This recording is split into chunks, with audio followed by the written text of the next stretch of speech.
Narrative boxes explain that Prison Day is a game created by evil gods to kill time. Countless souls are trapped by glowing threads while a narrating box explains the game's lethal stakes. 3 players cheer maniacally while holding their cards, hoping to become the final winner. Floating in space, a man reflects on how the game's true ending is becoming a god. A text box clarifies that becoming a deity is not the ending the protagonist truly desires. The strongest player, Rohi, chooses to give up godhood and refuses to join the evil gods. A text box states that Luoshi only desires a simple life with family and loved ones. Flashbacks show a mother's kindness, a brother's gift, and a silver-haired girl asking for a date. A system notification announces the activation of the S-rank special card Reversal of Time. Several mystical, glowing cards float against a starry background, representing powerful abilities within the game. A speech bubble declares his intent to slaughter the evil gods who toy with the world.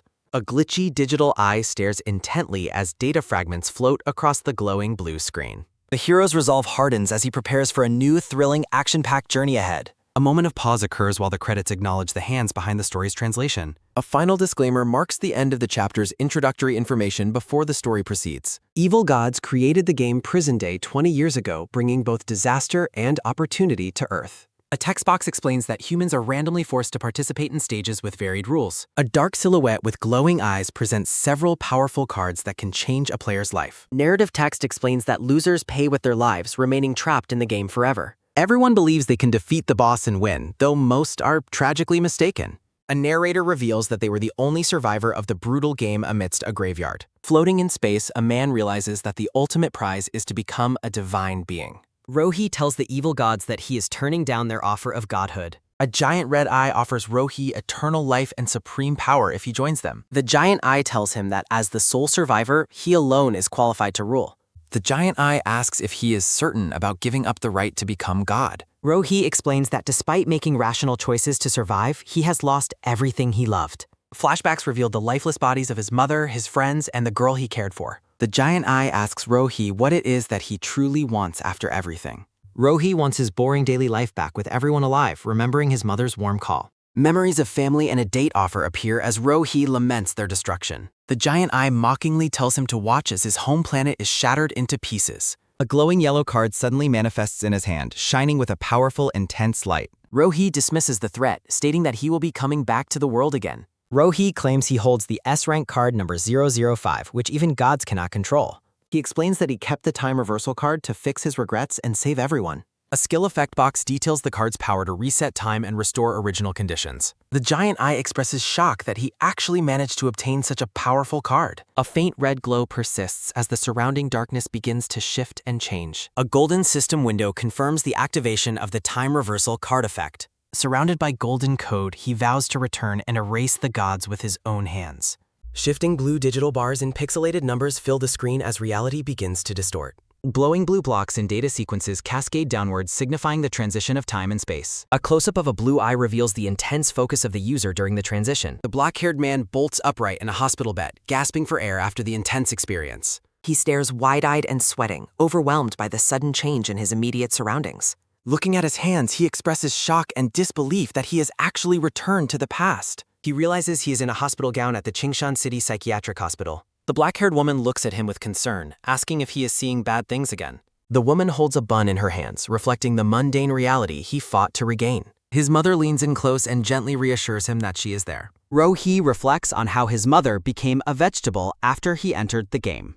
Overwhelmed with emotion, the black-haired man tearfully tells his mother how much he missed her. The brown-haired woman looks puzzled and mentions she has always been right by his side. Rohi introduces himself as a psychiatric patient suffering from dissociative identity disorder since childhood. He explains that hearing constant voices in his head has left him hospitalized and alone. A digital display shows the current time as 5:26 in the late afternoon. Rohi checks his phone and notes that he has 34 minutes until the disaster. He explains the lethal mechanics of the game and decides to record every clearing strategy. Rohi focuses on writing his guide, noting that hidden rules make the stages easier. He prepares 2 copies to ensure both his mother and friend have a survival guide. His mother tells him to rest and mentions she is going to empty the trash. The door closes behind her as she leaves the room for her brief routine errand.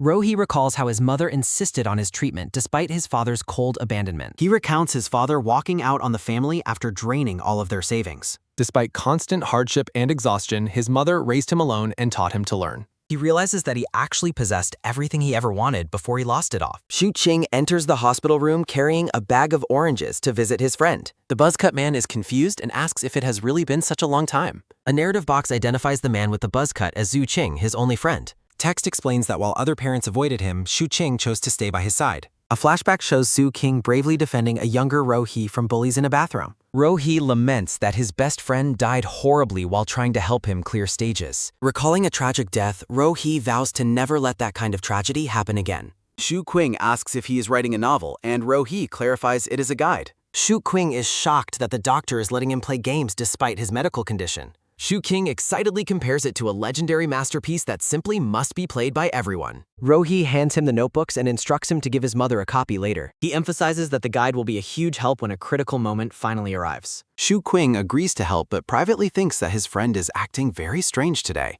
Ro-hee resolves to gather 15 hidden S-rank cards to become the world's strongest player again. He explains that the S-rank cards hold unique powers that even the gods cannot fully control. With only 1 minute left, Ro-hee prepares for the inevitable arrival of the lethal game. The black-haired man clenches his fist tightly as he mentally prepares for the coming battle. Ro-hee looks at a framed photo of his loved ones as the final seconds pass. A text box notes that his ordinary daily life is finally about to come to an end. System windows announce his selection as a player and begin the process of extracting his soul. Ro-hee vows to protect the people he treasures and successfully clear every single game stage. He declares his intent to become the strongest and eventually wipe out the evil gods. A glowing system window officially welcomes the player to the dangerous world of Prison Day. Digital bars cascade down the screen as the system tells the player to enjoy the game. Ro-hee manifests in the initial E-rank stage, which the system labels as Slaughter Company. Red system warnings announce a repeated failure to delete the player's real-world memories during loading. The system notifies him that he can explore while the stage boss is currently being generated.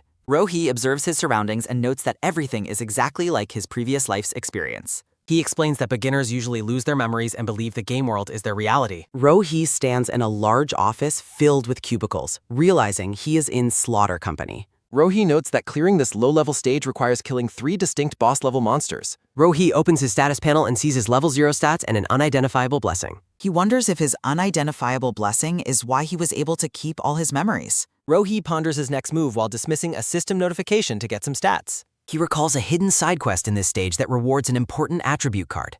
Standing up, Ro-hee notes he has 10 minutes before the stage officially starts at 11. He remembers a voice from his past and realizes he can finally understand its meaning now. Mysterious silhouettes discuss saving Earth and the necessity of working with a specific person to defeat the evil gods. The voices suggest that if time resets, they must join him to wipe out the gods, even if their memories are gone. Ro-hee wonders if he can gain their power in addition to the 15 S-rank cards. Putting those thoughts aside for now, the black-haired man walks into a public restroom facility. Ro-hee determines he must secure the hidden side quest reward and approaches a stall door.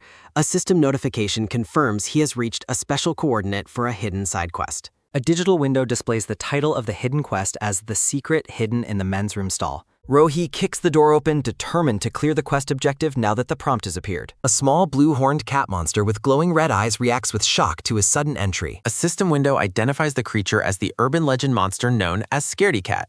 The Scaredy Cat perches atop a small, locked treasure chest while glowing with blue energy. The blue monster growls aggressively at Ro-hee while crouching defensively over its prize. With glowing red eyes, Ro-hee threatens to twist the creature's head off if it doesn't leave.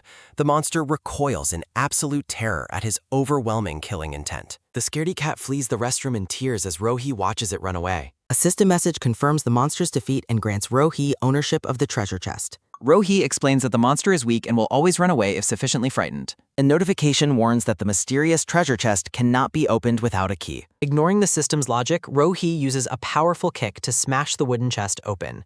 A golden system window confirms that the mysterious treasure chest has been successfully broken open. Ro-hee holds 3 attribute cards, noting that most newbies fail this quest by searching for a key.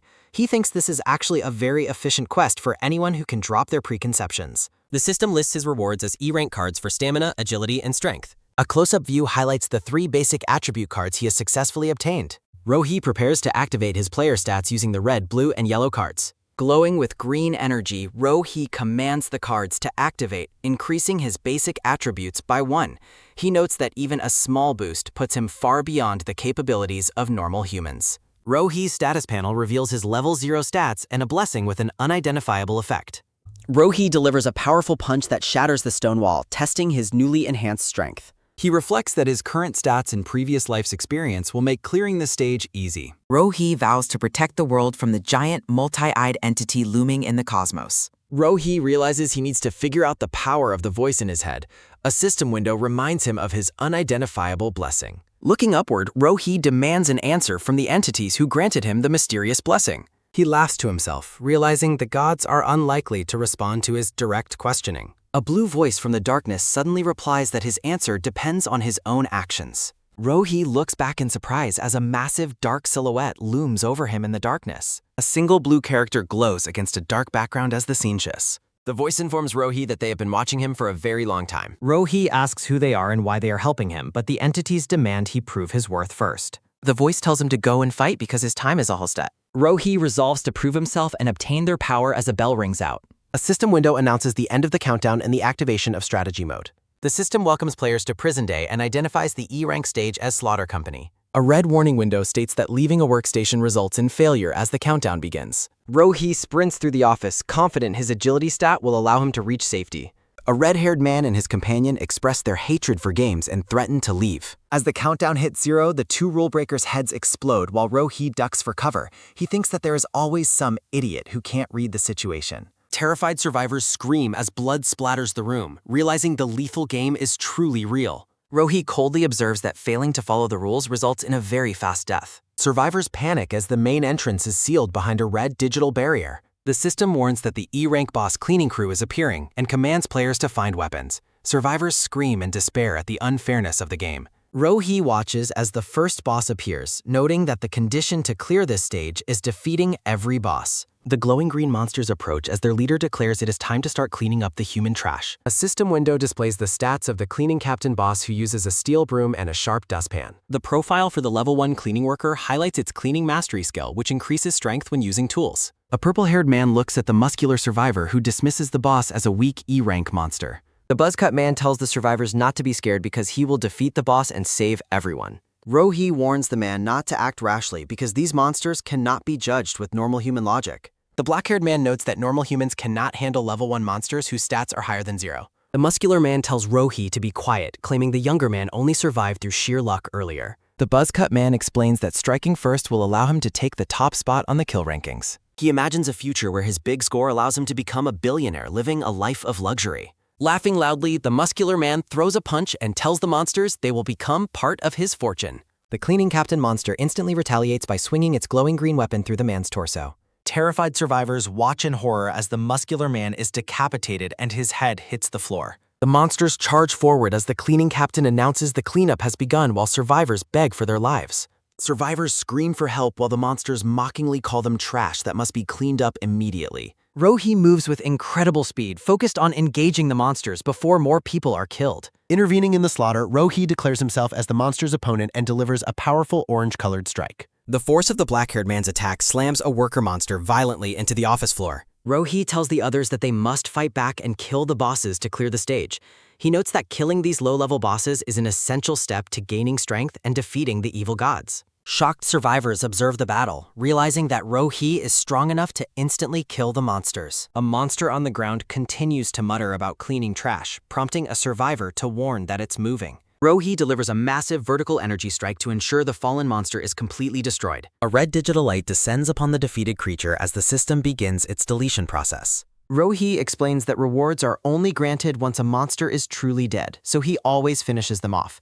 He receives a steel broom weapon and a strength attribute card as his rewards. The survivors are amazed that the young man killed the monster and is far stronger than the muscular man. Rohi observes that monsters drop strength, agility, or stamina cards and expresses his desperate need for more stats. Rohi activates his new card to reach level 2 strength as another cleaning worker monster approaches him. He notes that a single level gap allows a player to crush enemies in this dangerous world. His current strength is level 2, boosted further by his equipped steel broom. A glowing green worker monster prepares to strike with its broom as Rohi stands ready. Rohi smirks and claims the creature is no match for him before killing the level 1 cleaning worker. A system window confirms that Rohi has obtained another E-rank card reward for his strength attribute. Rohi notes his strength has reached level 3 just as he senses a sudden threat behind him. The black-haired man narrowly avoids a green energy slash as a monster attempts to ambush him. He coldly remarks that a clumsy sneak attack like that will never work against someone with his experience. A system notification confirms the death of another worker and grants Ro-hee an E-rank agility card. Ro-hee holds the green card and remarks that agility is a crucial stat for his survival. 3 green monsters surround Ro-hee and shout that he is hateful trash that must be cleaned up. Ro-hee realizes the game's aggro system makes the monsters target him more heavily for killing their companions. He observes that the Cleaning Captain boss receives a 2-level strength boost from its exclusive cleaning mastery skill. Ro-hee decides that charging in alone is reckless and plans to kite the monsters to wear them down. The black-haired man leads the 3 glowing monsters on a chase through the crowded office workstations. Ro-hee tells the survivors to throw objects at the monsters to distract them and give him an opening. He explains that he is drawing the aggro, so they only need to provide cover for him to win. He thinks that if he finds decent players, he can lead them to clear more stages and increase survival. He believes that the more people who know how to clear the stages, the more lives will be saved. The survivors cower in fear, arguing that Ro-hee should handle the monsters alone to avoid drawing their attention. Ro-hee notes that the survivors are paralyzed by fear and realizes he must create his own opening. A glowing green monster lunges through the air toward Ro-hee while shouting about trash. Ro-hee ducks under the monster's attack and slams a computer keyboard against the creature's head. The black-haired man looks back in surprise as one of the survivors finally decides to make a move. A man in a brown sweater argues that they should help Ro-hee so everyone can survive together. The man in the blue shirt remains terrified and questions how normal people could possibly fight against such monsters. The glowing green Cleaning Captain monster screams about cleaning trash while looming over a workstation as a survivor panics. The man with glasses shouts that he has successfully lured the boss over and urges Ro-hee to attack. A large sound effect fills the panel as a fast, powerful attack is launched through the air. Ro-hee thanks the man while delivering a powerful strike that kills 2 level 1 cleaning worker monsters. Ro-hee notes that his current stats allow him to one-shot the workers, leaving only the boss. 2 system windows announce that Ro-hee has obtained an E-rank agility card and an E-rank strength card. The glowing green Cleaning Captain monster screams about cleaning trash while lunging at the terrified man with glasses. Ro-hee suddenly appears behind the boss and tells it that it is the real trash here. In a fluid motion, Ro-hee decapitates the glowing green boss while the man with glasses watches. A blue system window congratulates player Ro-hee for defeating the boss of this stage. The system unlocks the contribution rankings, showing Ro-hee in first place and announces rewards for defeating the boss. Ro-hee reflects on his ranking and recalls that clearing the first dungeon first grants a powerful card. Standing with his steel broom, Ro-hee realizes that maintaining the top spot will be difficult globally. Shadows of powerful players from Ro-hee's past life appear as he resolves not to underestimate anyone. Text panels explain that stage rewards include attribute and skill cards based on a player's final ranking. Ro-hee observes various glowing item cards and decides to maximize his points to secure an S-rank card. A system window confirms the defeat of the first phase boss, the Cleaning Captain of Slaughter Company. Ro-hee views a reward window listing cards and notes the rare Iron Embryo card's weapon creation ability. A detailed view of the Iron Embryo card describes its ability to forge an exclusive E-rank weapon. 2 legendary swords are shown bound by chains as Ro-hee hopes for good luck. Ro-hee observes the man with glasses, noting his courage despite his fearful appearance. The man with glasses thanks Ro-hee for saving everyone, and Ro-hee dismisses it as self-preservation. Ro-hee tells the man he is smart and offers him 3 cards to awaken his stats. The man with glasses reacts with shock, questioning if the cards wouldn't be more useful for Ro-hee. Ro-hee insists the man earned them for his timely help and places a hand on his shoulder. Ro-hee holds a blue card and instructs the man to watch closely to learn how to use it. A status panel shows Ro-hee's stats increasing while he prepares for the second round of the game. The man with glasses glows with blue energy and expresses amazement at how much lighter his body feels. A system window displays the man's profile, revealing his name as Chu-wen and his level 0 stats. Chu-wen looks at his status window in confusion, wondering why he has experience points without any kills. Ro-hee explains that attacking the boss granted Chu-wen experience and notes the modest boost from leveling. Ro-hee confirms he is level 4, much to Chu-wen's surprise as he views Ro-hee's status. Ro-hee holds a glowing iron embryo, excited to see what kind of weapon his aura will create. A dark, crackling energy begins to take shape in Ro-hee's hand as the Iron Embryo activates. A system window describes the Blue Vein Sword, an E-rank growth-type weapon permanently bound to Ro-hee's soul. Ro-hee is pleased to have obtained a rare growth-type sword with significant potential combat power. Chu-wen is stunned by the weapon's strength and concludes that Ro-hee is a true monster slayer. Ro-hee compares the new sword to his previous life's S-rank weapon, acknowledging its long path ahead. A system window announces that the first stage, Cleaning Crew, has been successfully cleared for everyone. The system directs players to the staff cafeteria for the next stage and begins a 5-minute countdown.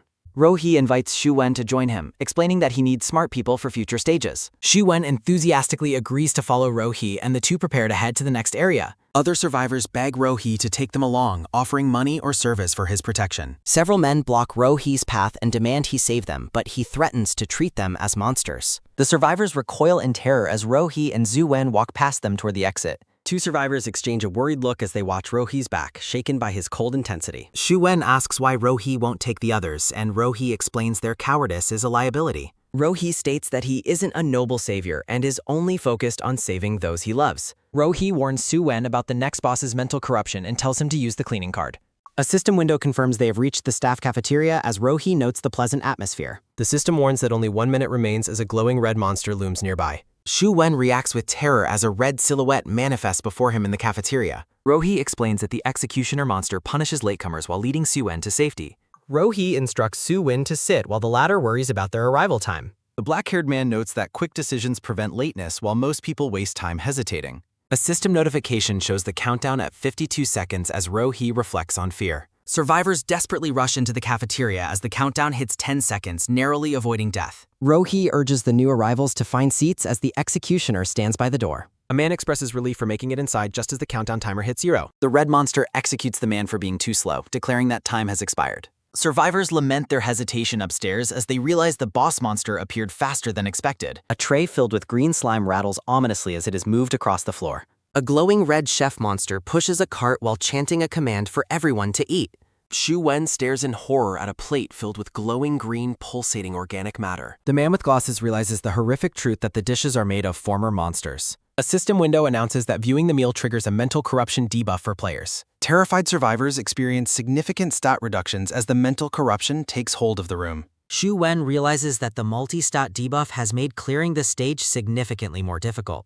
Rohee observes the warning that failing to finish the meal will lead to spirit depletion. Shu Wen panics over the impossible choice as the system gives them 7 minutes to decide. Rohee confidently claims he has found a way to clear this dangerous second stage. The black-haired man maximizes his attributes to level 5 using his collection of E-rank cards. Rohee holds up 2 green agility cards, noting they are now useless for his progression. Rohee tosses the extra cards to Shu Wen and commands him to use them immediately. A bright light fills the panel as Shu Wen activates the attribute cards he just received. Shu Wen glows with green energy, reaching level 3 agility while other survivors watch in envy. The glowing red chef monster roars in fury, demanding to know who killed its underlings. Survivors recoil in terror, paralyzed by the monster's roar and the sheer power it radiates. Shu Wen is amazed by the tangible power boost he feels from the newly activated cards. The chef monster threatens to decapitate everyone while Shu Wen realizes the roar no longer terrifies him. Rohee lunges forward and blocks the chef's massive cleaver with his own glowing red sword. The red chef monster is stunned by the human's ability to parry such a heavy strike. Rohee calmly confesses that he is the one responsible for the deaths of the underlings. A sharp sound echoes as the blue-veined sword holds firm against the monster's jagged cleaver. The chef monster promises to leave Rohee's head intact to witness the slaughter of others. Rohee stares back coldly, promising to decapitate the monster before it can harm anyone else. The red chef monster swings its weapon with overwhelming force, intent on crushing the puny human. A massive explosion of energy erupts from the point of impact between the two powerful weapons. Shu Wen shouts in alarm, observing that even Rohee's high strength is being pushed back. Thick white smoke and dust billow outward, obscuring the view of the ongoing life-or-death struggle. Rohee emerges from the smoke, finding comfort in being called a leader once again. Rohee recalls leading a team during a previous life's trial known as Prison Day. A blood-stained flashback shows Rohee's former companions cheering for him as their leader. The black-haired man somberly remembers that every one of those teammates died during the journey. Rohee stands in solitude, questioning why he was the only survivor of that tragic past. The chef monster prepares another heavy strike, shouting its intent to chop Rohee into pieces. Rohee reflects on his past lack of understanding as he holds his glowing red sword.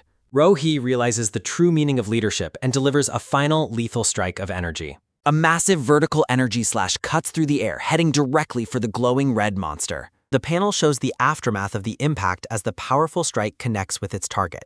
A massive vertical energy slash connects, triggering a blinding white explosion and shockwave. Rohee crouches low with his sword as red lightning-like energy crackles around him. A focused view shows Rohee's determination while the monster marvels at his speed. Rohee delivers a crushing strike, revealing he was only pretending to struggle before. The black-haired man reflects that survival required both hesitation-free action and careful strategic thinking. A close-up of Rohi's eyes reveals his drive was fueled by a superior desire. A massive burst of energy erupts as Rohi admits he simply wanted to win. Rohi remains in a low stance as a colossal pillar of red energy surges. Rohi walks away, noting that winning was just a means to a greater end. The black-haired man explains he wanted to win to protect lives and restore normalcy. A blue system window confirms the head chef's defeat and grants a 30% reward bonus. A series of attribute cards and a special memory recovery card appear as the stage rewards. A special reward notification offers a temporary 3-level boost to a random attribute for 10 minutes. Rohi explains that the hidden rule provided extra bonuses on top of the memory card.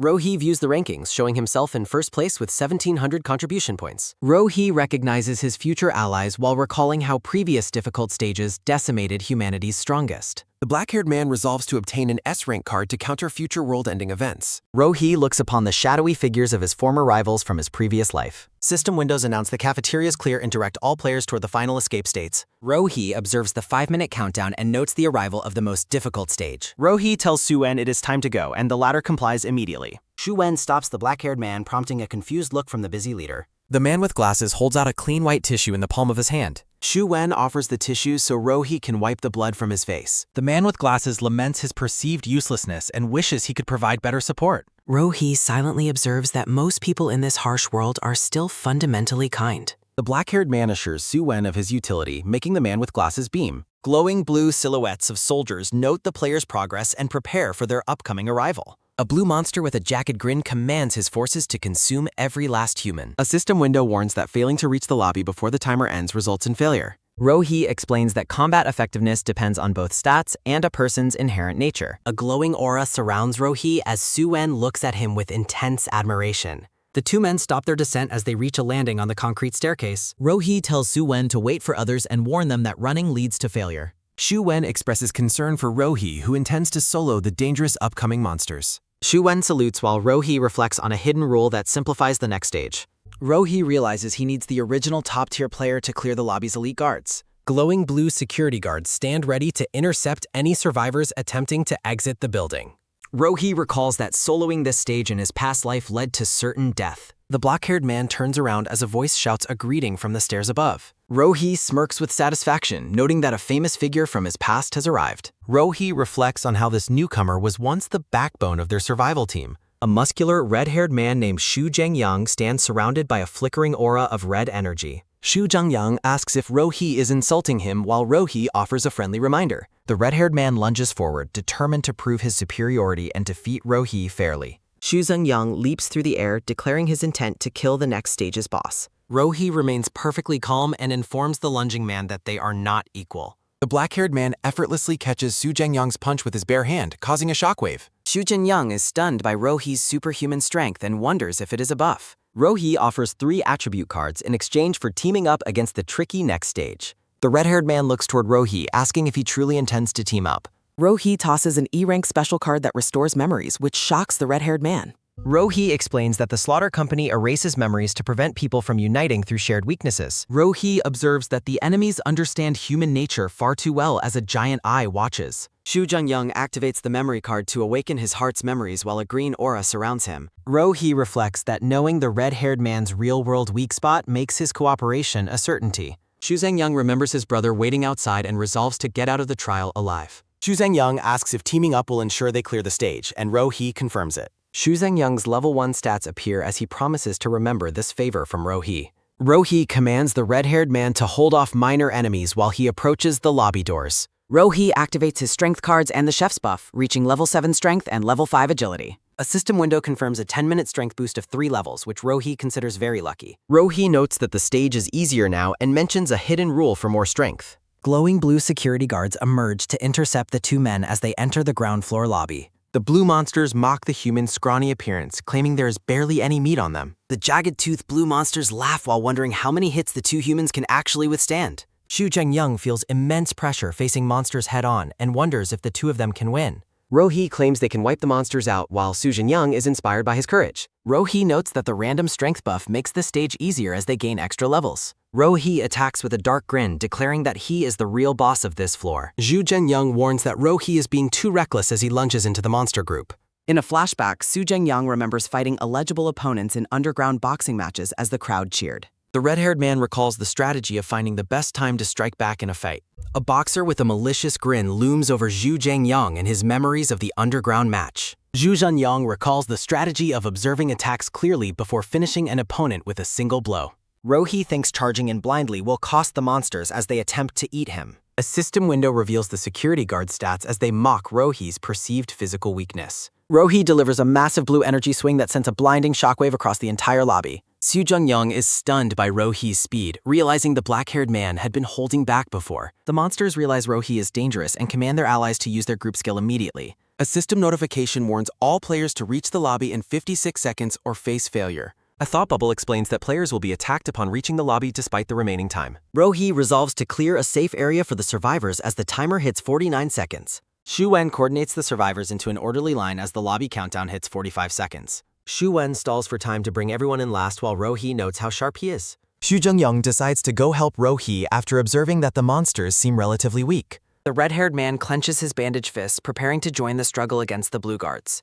Rohi commands Xu Zhengyang to protect the survivors instead of joining the main combat at the front. Monsters decide to prey on the survivors to top up their strength while Rohi calls for Zhu Zhengyang. A blue monster lunges toward the group of humans, intent on starting its meal with a smaller survivor. Zhu Zhengyang shouts for the monster to die and promises to stop them from eating his people. Xu Zhengyang struggles to hurt the monsters while reflecting on Rohi's reasons for saving everyone. The red-haired man punches a guard and wonders why the battle is so easy for Rohi. Xi Wen tells everyone not to move around randomly to avoid drawing the monster's attention. The survivors agree to trust their leaders while cheering for Rohi as he faces the guards. Rohi stands ready as red lightning crackles around his sword, which is now fully charged for combat. The blue monsters urge their brothers to go all out with their skills to cut Rohi down. Rohi stares back with a cold smile, remarking that he was thinking the exact same thing. A massive burst of red energy erupts from Rohi's sword, tearing through the monsters in the lobby. Xu Wen and the other survivors look on in awe, feeling lucky to have such a strong leader. Xu Zhengyang struggles against the blue monster, amazed by Rohi's overwhelming combat strength.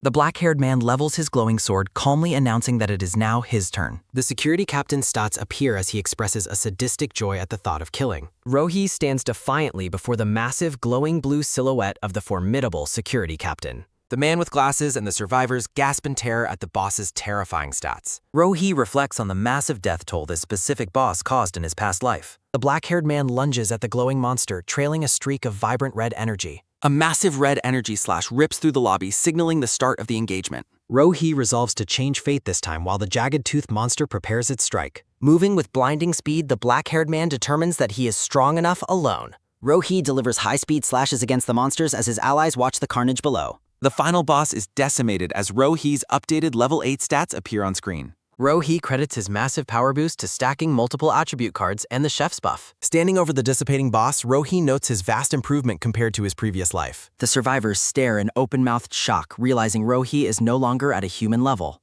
The black-haired man notes that only one small fry remains before the final stage clear. Xu Zhengyang declares he will settle the fight as the monster threatens to kill him. Rohi delivers the final blow and tells the red-haired man his intervention was unnecessary. The red-haired man stands in shock, feeling powerless compared to Rohi's effortless victory. A system window announces the stage clear and credits Rohi with nearly total contribution. The black-haired man looks on stoically as the final reward calculation process begins. Rohi wonders what kind of massive extra reward his high contribution will yield. A technical notice explains the nature of the comic preview and potential narrative errors. The hero appears in a promotional pose, glowing with power and ready for new challenges. Survivors rejoice after receiving an all-stats activation card for successfully clearing the beginner stage. Rohi reflects on how the sudden surge in stats can drive some toward villainy. The black-haired man resolves to establish management rules and recruit powerful figures for support. Rohi realizes his top-tier world ranking will eventually force real-world leaders to find him. Viewing the global scoreboard, the black-haired man feels like the ruler of the game. The survivors are elated as their bodies feel lighter and more powerful from new stats. Xu Wen excitedly checks his new level 1 status and improved agility statistics. Xu Zhengyang feels significantly stronger while Rohi realizes his own stats are much higher. A system window explains that rewards are generated based strictly on each player's contribution percentage. Xu Wen and the red-haired man discuss their rewards and anticipate Rohi's loot. The man with glasses receives a strength attribute card and celebrates his improved stats. Xu Zhengyang receives strength and stamina cards while looking toward Rohi with intense curiosity. Rohi examines 3 rare reward cards, finding them unique even to his vast experience. The black-haired man views special cards for maxing stats, changing classes, and forming teams. Rohi notes his good luck as the stage environment begins to shake and dissolve. The lobby walls crumble into digital fragments as the stage clear process finishes. Rohi confirms they can return to reality while warning of the world's dramatic transformation. The survivors react with disbelief as Rohi reveals the game was created to destroy humanity. The black-haired man vows to gain the strength necessary to protect the world from destruction. Shu Wen and the red-haired man look at Rohi with awe after his declaration. A system window announces Rohi's S-rank reward while a shadowy silhouette observes him. The mysterious silhouette considers granting Rohi a portion of divine power if his performance continues. White feathers drift through a blue void as the transition back to the real world begins. Rohi awakens in a hospital bed, successfully returning to the real world's timeline. The black-haired man removes his medical equipment, determined to save the world with others. A nurse discovers Rohi is awake and frantically calls for a doctor to assist. The doctor informs the black-haired man that his physical readings are now normal. He explains that the man was in a 3-day coma along with thousands. The doctor finds the global mass fainting event to be an impossible coincidence. Rohi urgently asks the doctor about the current location and condition of his mother. The doctor reveals that his mother fell into a coma and remains unconscious. From a medical standpoint, the doctor concludes that his mother is now a vegetable.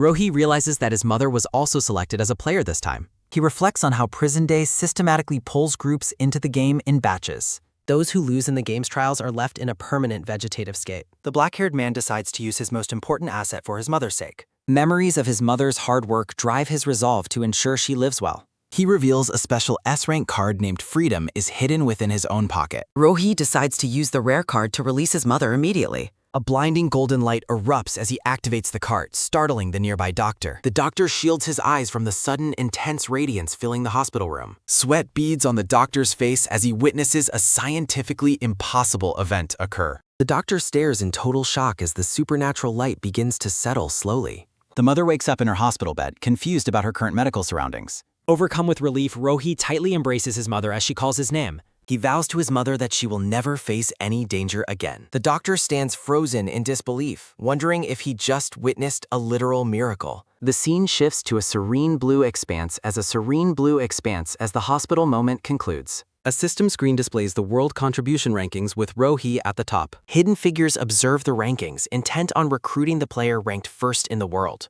Organizations discuss the potential for this top player to eventually rule the entire world. The mother tells Rohi about her nightmare involving a terrifying amusement park. Rohi realizes she was trapped in an amusement park-themed beginner stage. She describes the moment a monster reached for her before everything went completely dark. Looking troubled, she explains her complete lack of awareness after the monster's sudden attack. She recalls waking up to find her son gently patting her on the head.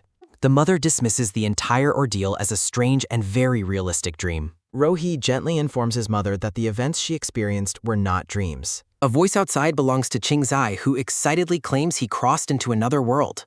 Qingzai bursts in, comparing his game experience to being a manga protagonist. He recounts clearing the stage while the mother asks if he had weird dreams. Rohi sighs at his friend's enduring eccentricities and his overly dramatic personality. Rohi leads Qingzai out of the room so his mother can rest quietly. Qingzai insists his story is true and mentions the game's official name. Rohi identifies the game as Prison Day and tells him to check rankings. Qingzai opens the system screen and is stunned by the name at the top. Rohi confirms he is the top player while his friend stares in shock. Qingzai cannot believe his friend is the #1 ranked player in the world. Rohi explains that using his reward cards will trigger a global system notification. Golden energy swirls around Rohi as he activates a player job change card. He reflects on how every job within the game possesses immense and unique potential. While initially weak, these rare jobs eventually grant players limitless power and growth. Rohi prepares to reveal the 3 most powerful jobs available in reality. The first is the Elemental Envoy, capable of mastering the 4 natural elements.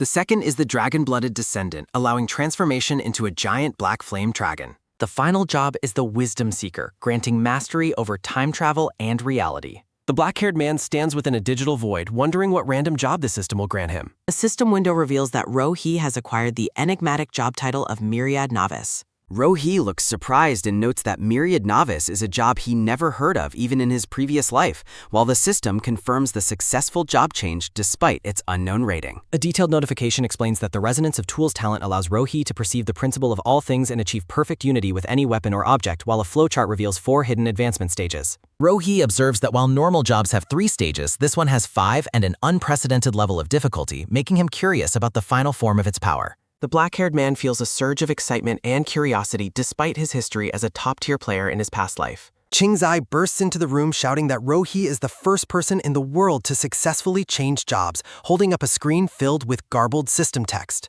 The flat-topped man continues to stammer in disbelief as the garbled system notification repeats across his handheld blue screen. The black-haired man remains stoic and unimpressed as his friend frantically explains the recent system announcement. Qingzai pathetically clings to Rohi's leg and begs to be taken under his wing for the sake of their long childhood friendship, receiving only a silent stare in return. A nurse enters the hallway and asks if she is interrupting their conversation while clutching a clipboard. Rohi holds his head and asks what is wrong, reflecting on how the nurse asking for payment caused him significant trouble in his previous timeline. Standing in the hallway, the nurse informs Rohi that his mother's advance payments have run out and he is now over a month behind on medical costs. Qingzai offers to use the few thousand on his payroll card to cover the fees, but Rohi declines, stating he will find another way. Rohi looks at his hand and recalls becoming a bodyguard for the elite in his past life, because a player's physical abilities are highly valuable. Clenching his fist, the black-haired man resolves to lift the financial burden from his mother's shoulders and never be a burden to anyone again. The nurse is interrupted by a sudden, high-pitched alert coming from her mobile communications device. She answers the call as Rohi and his friend watch from the hospital corridor. The nurse expresses pure shock at the unexpected news she is receiving over the phone. The nurse joyfully announces that Rohi no longer needs to worry because someone paid a massive sum that covers hospital fees for 100 years. She points at the friend and says the payment applies to the flat-topped patient as well, leaving Qingzai confused about being called a patient. Qingzai loudly protests that he is not mentally ill and is only at the hospital to visit his friend. The nurse indicates the correct room down the hallway for the upcoming meeting to take place. A blonde man in a suit stops in his tracks as he notices the player nearby. A blonde man in a purple suit arrives with a small entourage and asks if Rohi is present in the hospital wing. The flat-topped friend looks on with a confused expression as the strangers approach the duo. The blonde man asks if they are his friends and requests help in contacting Rohi to discuss something of great importance. Seeing the group from behind, Rohi notes that he did not expect the powerful players from the game to arrive so quickly. Rohi stares intensely while thinking about the influential people who were also selected to play Prison Day. Qingzai asks the group why they are looking for his friend while noting that their expensive clothes and confident attitude mark them as big shots. The flat-topped man realizes the group likely came because Rohi is now the #1 ranked player in the world. Qingzai wonders about the total cost of a century's worth of fees and why they paid for him when he isn't even a patient. The nurse whispers to Rohi that these newcomers are the ones who cleared his massive hospital debt. Rohi calmly thanks her but states he already knew it was them, surprising both the nurse and his friend with his awareness. Rohi steps forward and identifies himself to the group of influential and wealthy visitors. Zhao Meng is impressed by the top player's calmness, while Ding Yiyun expresses surprise at how young the world-ranked leader appears to be. The black-haired man notes that these individuals are figures who dominate the highest levels of global politics and business. Rohi identifies Zhao Ming as a conglomerate leader and rising politician, Ding Yiyun as a tech overlord with military ties, and Zhang Xilin as a global energy titan. The elegant woman in the white gown and fur shrug observes the scene with curiosity. Zhao Ming expresses pleasure in meeting him and offers an introduction, but Rohi interrupts, stating he already knows them and wants to get to the point. Zhao Meng and Ding Yiyun are shocked he knows them, while Zhang Xilin finds the young man's confidence even more interesting than she expected. Zhang Xilin gestures for Rohi to follow them to a more suitable location they have prepared for their private meeting. Rohi rejects the offer to travel and suggests they simply hold their conversation in the doctor's office instead. The blonde man and his team follow Rohi down the corridor, agreeing to proceed exactly as the player suggests. Zhang Xilin watches Rohi's back and notes that he is clearly a man who refuses to give up the initiative in negotiations. Qingzai is amazed at how much his friend has changed, remembering him as a broke patient just 10 minutes earlier. Rohi tells his friend to bring the strategy guide and join them, leaving Qingzai questioning if he is truly qualified to be included. Looking very nervous, the flat-topped man asks if it is really necessary for him to bring the physical guide along. Rohi looks back with a judging stare and asks if he failed to read it, causing Qingzai to feel incredibly guilty. Qingzai shouts that he will go find the document immediately as he runs off in a cartoonish spinning blur. Rohi reflects on his mother's lack of rewards and considers punishing his friend. Zhang Xilin expresses curiosity regarding the nature of the strategy guide Rohi previously mentioned. Rohi confirms that the document is a complete guide for clearing every beginner stage. The influential group expresses complete disbelief, questioning how such a guide could exist so early. Smirking, the black-haired man suggests they wait for proof before dismissing his claim as a joke. Hospital staff watch in awe as a line of suited guards secures the hallway outside. Zhao Meng is stunned to find exact records of monsters, weaknesses, and hidden rules inside. The others confirm the guide's accuracy for their own stages and find the situation unbelievable. Qingzai questions the guide's reality while Rohi notes his friend's mischance for ranking. Overcome with regret, the flat-topped man laments missing a once-in-a-lifetime opportunity to gain power. Zhao Ming apologizes for their earlier doubt, realizing Rohi's abilities far exceed their expectations. The black-haired man remains unfazed as he questions the limits of their initial recruitment intentions. Zhang Shilin describes him as an all-knowing prophet who can see everything before it happens. Rohi closes his eyes and admits that their assessment of him feels somewhat accurate. He recalls memorizing forum posts in his past life, now using that knowledge against gods. Leaning back comfortably, Rohi asks the influential trio what they specifically want from him. The three leaders bow deeply and formally request that Rohi become their official advisor. Zhao Ming recounts the sheer terror of having his life depend on a single thread. Ding Yiwen expresses hope that Rohi's expert assistance will ensure their survival in future stages.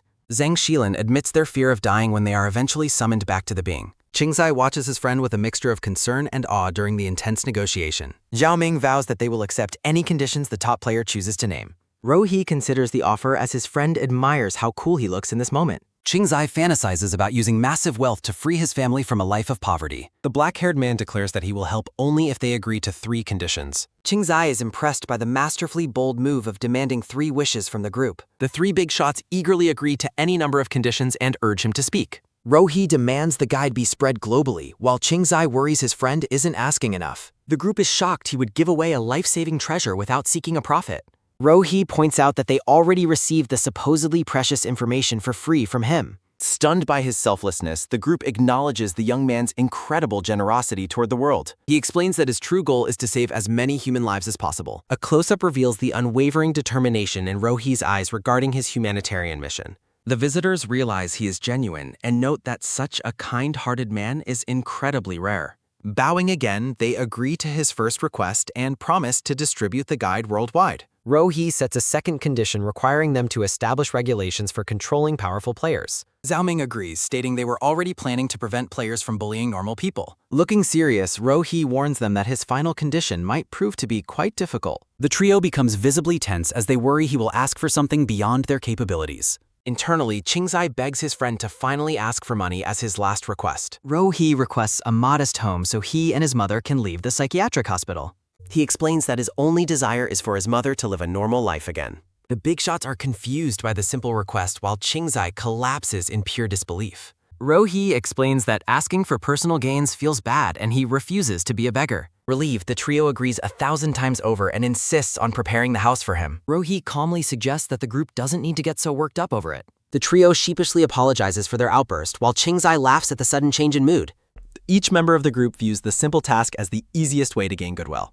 Rohi walks away, mentioning he has tasks to complete before an expected visitor arrives soon. He looks back and warns the group that the next game countdown is about to begin. The influential trio is stunned by a system notice announcing a 72-hour countdown to the next game. Rohi promises to provide strategies for the second round if they fulfill his requests within 3 days. The leaders bow in respect before they are all interrupted by a sudden, rhythmic knocking at the door. A nervous guard peeks into the office, his expression signaling that an unexpected situation has arisen outside. Zhao Ming angrily shouts that no one is permitted to disturb their meeting, regardless of their official status. The guard stammers that a woman claiming to be Rohi's girlfriend is demanding to see him immediately. Qingzai lunges at his friend, tearfully accusing the black-haired man of secretly dating behind his back. Rohi pins his friend's head down, firmly stating that he is not dating anyone and to stop. An elegantly dressed woman with brown hair enters the room, smiling while holding a large, colorful bouquet. Qingzai stares with intense anger, thinking that the woman has incredible nerve to show her face there. Observing the duo, the visitors consider if the woman is actually compatible with the top-ranked player.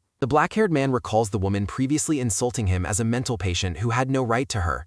Rohi reflects on their school days, noting he only ever viewed the woman as a platonic friend. Staring intensely, the young man realizes that his former classmate has also been selected as a player. The brown-haired woman offers the flowers and apologizes, hoping to mend their relationship after her past mistakes. Seeing Rohi's coldness, the leaders decide to help him by handling this nuisance at the right time. Qingzai blocks the woman's path, yelling for her to get lost after how she previously humiliated his friend. Looking distressed, the woman claims she was young and foolish, but now realizes how wrong she was before. Rohi remains silent as he watches the woman continue to plead for his forgiveness and assistance. Zhang Shilin observes the woman's desperate behavior and recognizes her as someone who is purely opportunistic and realistic. The woman begs Rohi not to leave her to die in the upcoming stages of the game. Qingzai shouts that she didn't just turn Rohi down, she maliciously humiliated and slandered him in public. Rohee calms his friend, reminding him they are in a hospital, and suggests they leave the area. The black-haired man clearly states that he never liked her and only ever saw her as a friend.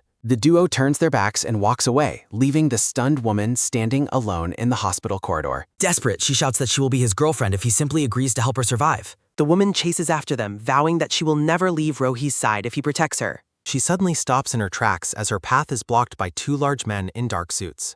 A pair of imposing guards stand firm, preventing the woman from following the top-ranked player any further. The brown-haired woman shouts at the guards to move aside, continuing her lie that she is Rohee's girlfriend. The leaders coldly inform the woman that Rohee has no interest in her or her false claims. The woman continues to scream that she is Rohee's woman as the guards forcibly remove her. Chingzai relaxes and tells his friend that seeing her get dragged away was an incredibly satisfying outcome. Walking down the hall, Rohee reflects on his memories and prepares for his next important meeting. The scene shifts to a hospital door as the black-haired man notes someone should already be inside. A faint sound indicates that the door to the patient's ward is being opened from the outside. A young woman with long silver hair is seen from behind, standing inside the sunlit hospital room. The silver-haired girl turns around, her wide eyes filled with shock at the sight of the visitor. Rohee's mother invites him over, explaining that Xiaori has been busy helping while he was out. The black-haired man offers a gentle smile and greets Xiaori as his mother watches from her bed. Xiaori questions the greeting while Rohee remembers her tragic death in his previous life. Overwhelmed with emotion, the young man pulls the startled girl into a sudden and tight embrace. The silver-haired girl becomes incredibly flustered while Rohee's mother watches the scene with a happy smile. Chingzai watches from the doorway, feeling that something about their relationship seems deeper than just being friends. Night falls over the city, with a full moon visible through the dark window of the hospital. The hospital ward remains quiet as the patients settle in for the night under the dim lights.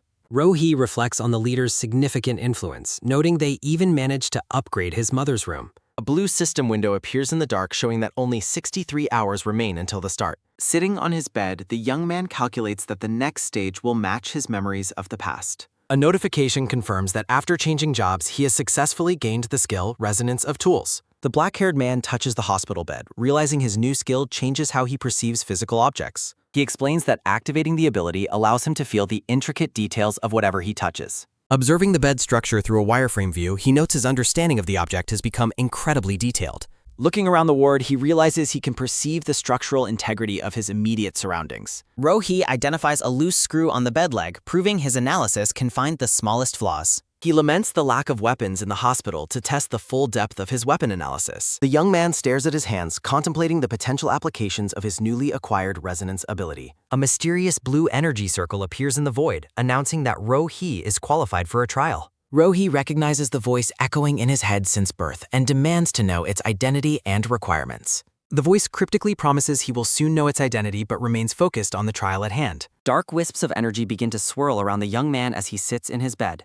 A giant silhouette offers him a choice to undergo the trial, claiming it provides power needed to defeat evil gods. Without hesitation, Rohee declares his intent to pass the trial and gain the necessary strength to win. Clenching his fist, the black-haired man signals his readiness to begin the intense divine challenge. A sinister, toothy grin appears in the darkness as the trial is officially initiated by the voice. The mysterious voice confirms the start of the challenge with a brief, ominous command. Rohee is warned that failure means remaining in the trial space forever, while success allows him to leave. He is pulled into a swirling blue vortex while marveling at the sacred and mysterious power of the gods. As the arena construction finishes, the young man wonders about the rewards waiting for him at the end. A massive pillar of light strikes the center of a desolate landscape, marking his entry point. The black-haired man lands firmly on the ground as dust and blue energy settle around him. A close-up of Rohee's eye reflects his intense focus as he scans the area for threats. Through the thick fog, a dark and imposing Gothic palace with glowing purple windows comes into view.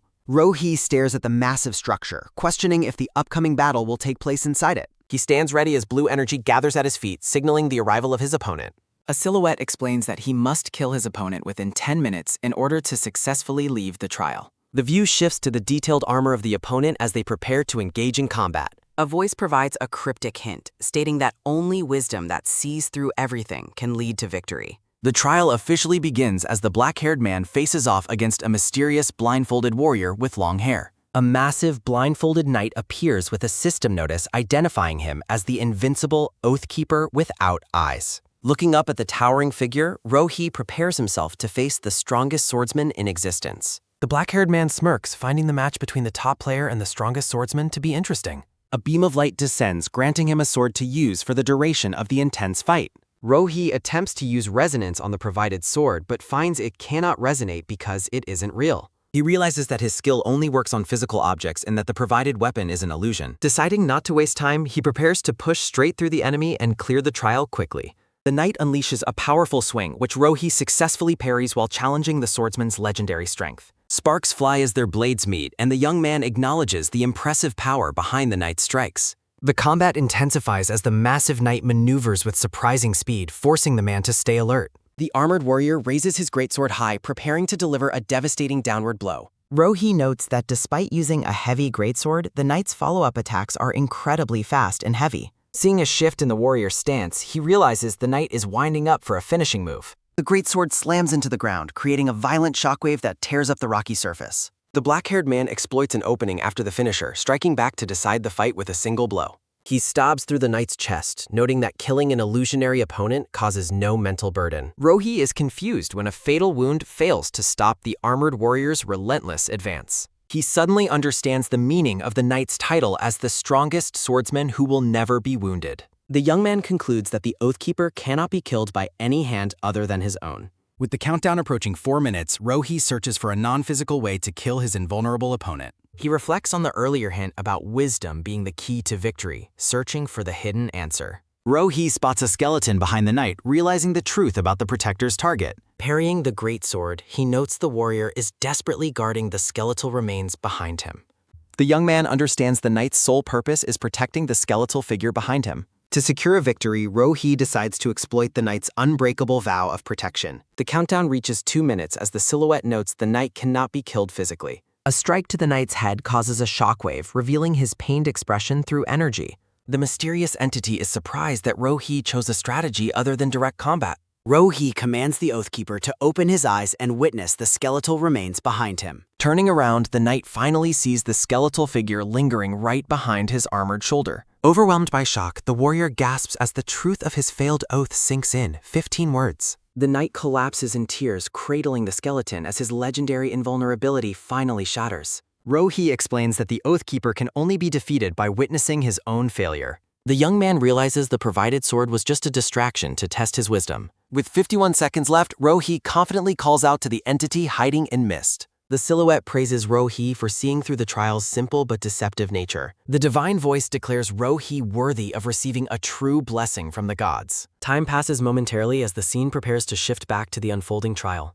The atmosphere becomes charged with energy as the young man prepares for the next challenge. The mysterious voice warns Rohi to brace himself as the true trial officially begins. The entity explains that a blessing requires withstanding the mental impact of all living beings. Engulfed in a swirling blue vortex, Rohi stands firm against the gathering divine power. He is bombarded by the intense prayers, pain, and joy of billions of human lives. The mental strain becomes agonizing, causing Rohi to cry out as reality begins shattering.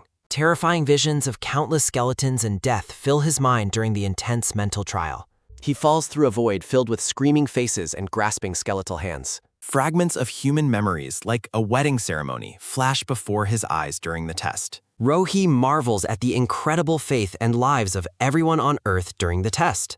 Despite the pain, he starts laughing from the thrill of gaining such an overwhelming power. He vows to use the god's support to defeat the evil gods invading his world. The silhouette announces the final wave of power, claiming no human can possibly withstand it. A blinding explosion of cosmic energy consumes the area as the trial reaches its climax. Looking down at the sight, the silhouette questions if the young man has finally fallen. Rohi stands his ground, unimpressed by the attempt to break his strong mental will. The entity finds him fascinating and confirms he has successfully earned a divine blessing. The voice promises a more ultimate blessing once Rohi earns full approval from the gods. The surrounding landscape begins to fade away as the intense trial officially comes to an end. Rohi calls out to the disappearing voice, realizing he still has many unanswered questions. Waking up in his hospital bed, he wonders about the specific power he just gained. A notification identifies his new skill as Mental Aegis, granting him permanent immunity to mental effects. He reflects on how his lifelong condition was actually the hidden key to saving humanity. Qingzai excitedly shows a new simulation video as Rohi scolds him for being loud. While his mother watches happily, Rohi notes that official videos of beginner stages are everywhere. He stares at his phone, processing the rapid changes occurring in the world around him.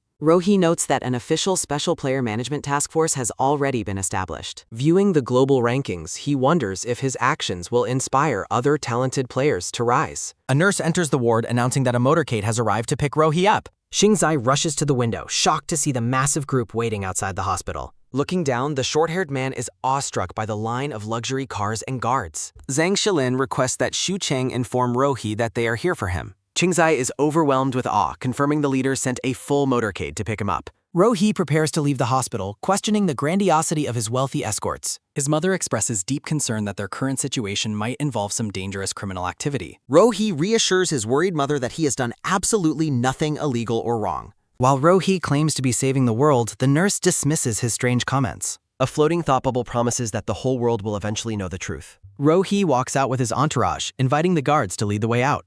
The scene shifts to a massive, luxurious villa nestled between beautiful mountains and clear water. Zhang Shilin describes the comfort of the villa, including 24-hour service from many dedicated staff. Qingzai is utterly flabbergasted by the staggering cost and sheer scale of the massive property. Zhang Shilin explains that the house is a unique, off-market private holding of his own. The blonde man offers the entire priceless villa to Rohi if he likes it. Qingzai's head nearly explodes at the thought of owning such a priceless, one-of-a-kind home. Rohi rejects the villa and walks away, leaving both Zhang Shilin and Qingzai stunned. A man in a suit and a teal-haired woman see their opportunity to win favor. A stylized title card appears, signaling a significant shift in the unfolding narrative events. The man in the pinstripe suit presents a skyscraper overlooking the entirety of Qingshan City. Qingzai is starstruck by the view from the center of the bustling metropolitan city. They look out from the high-rise window, marveling at the grand architectural design and scenery. The man explains the landmark building was designed by a world-famous architect to be unique. He describes the specific penthouse unit as the absolute crowning jewel of the entire structure. The man prepares to reveal even more surprises he has arranged for Rohi's visit.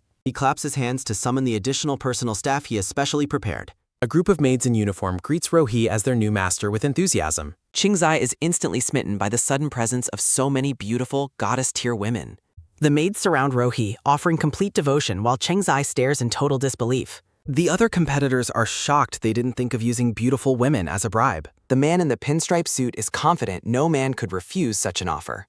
Rohi dismisses the skyscraper and the maids, immediately asking to see the next option. The competitors are baffled by Rohi's indifference, while the teal-haired woman spots her chance. The teal-haired woman invites Rohi to see her less luxurious but deeply meaningful choice. Walking through a narrow alley, she mentions researching Rohi and his mother's emotional past. She presents a modest-looking residential building, asking Rohi if he recognizes the familiar place. Rohi and Qingzai are stunned to realize this is Rohi's childhood family home. The other male competitors realize they have completely lost against such a powerful emotional appeal. The woman explains that she restored the interior to be comfortable despite the layout changing. They enter the apartment, which she has painstakingly refurbished for comfort and a sense of nostalgia.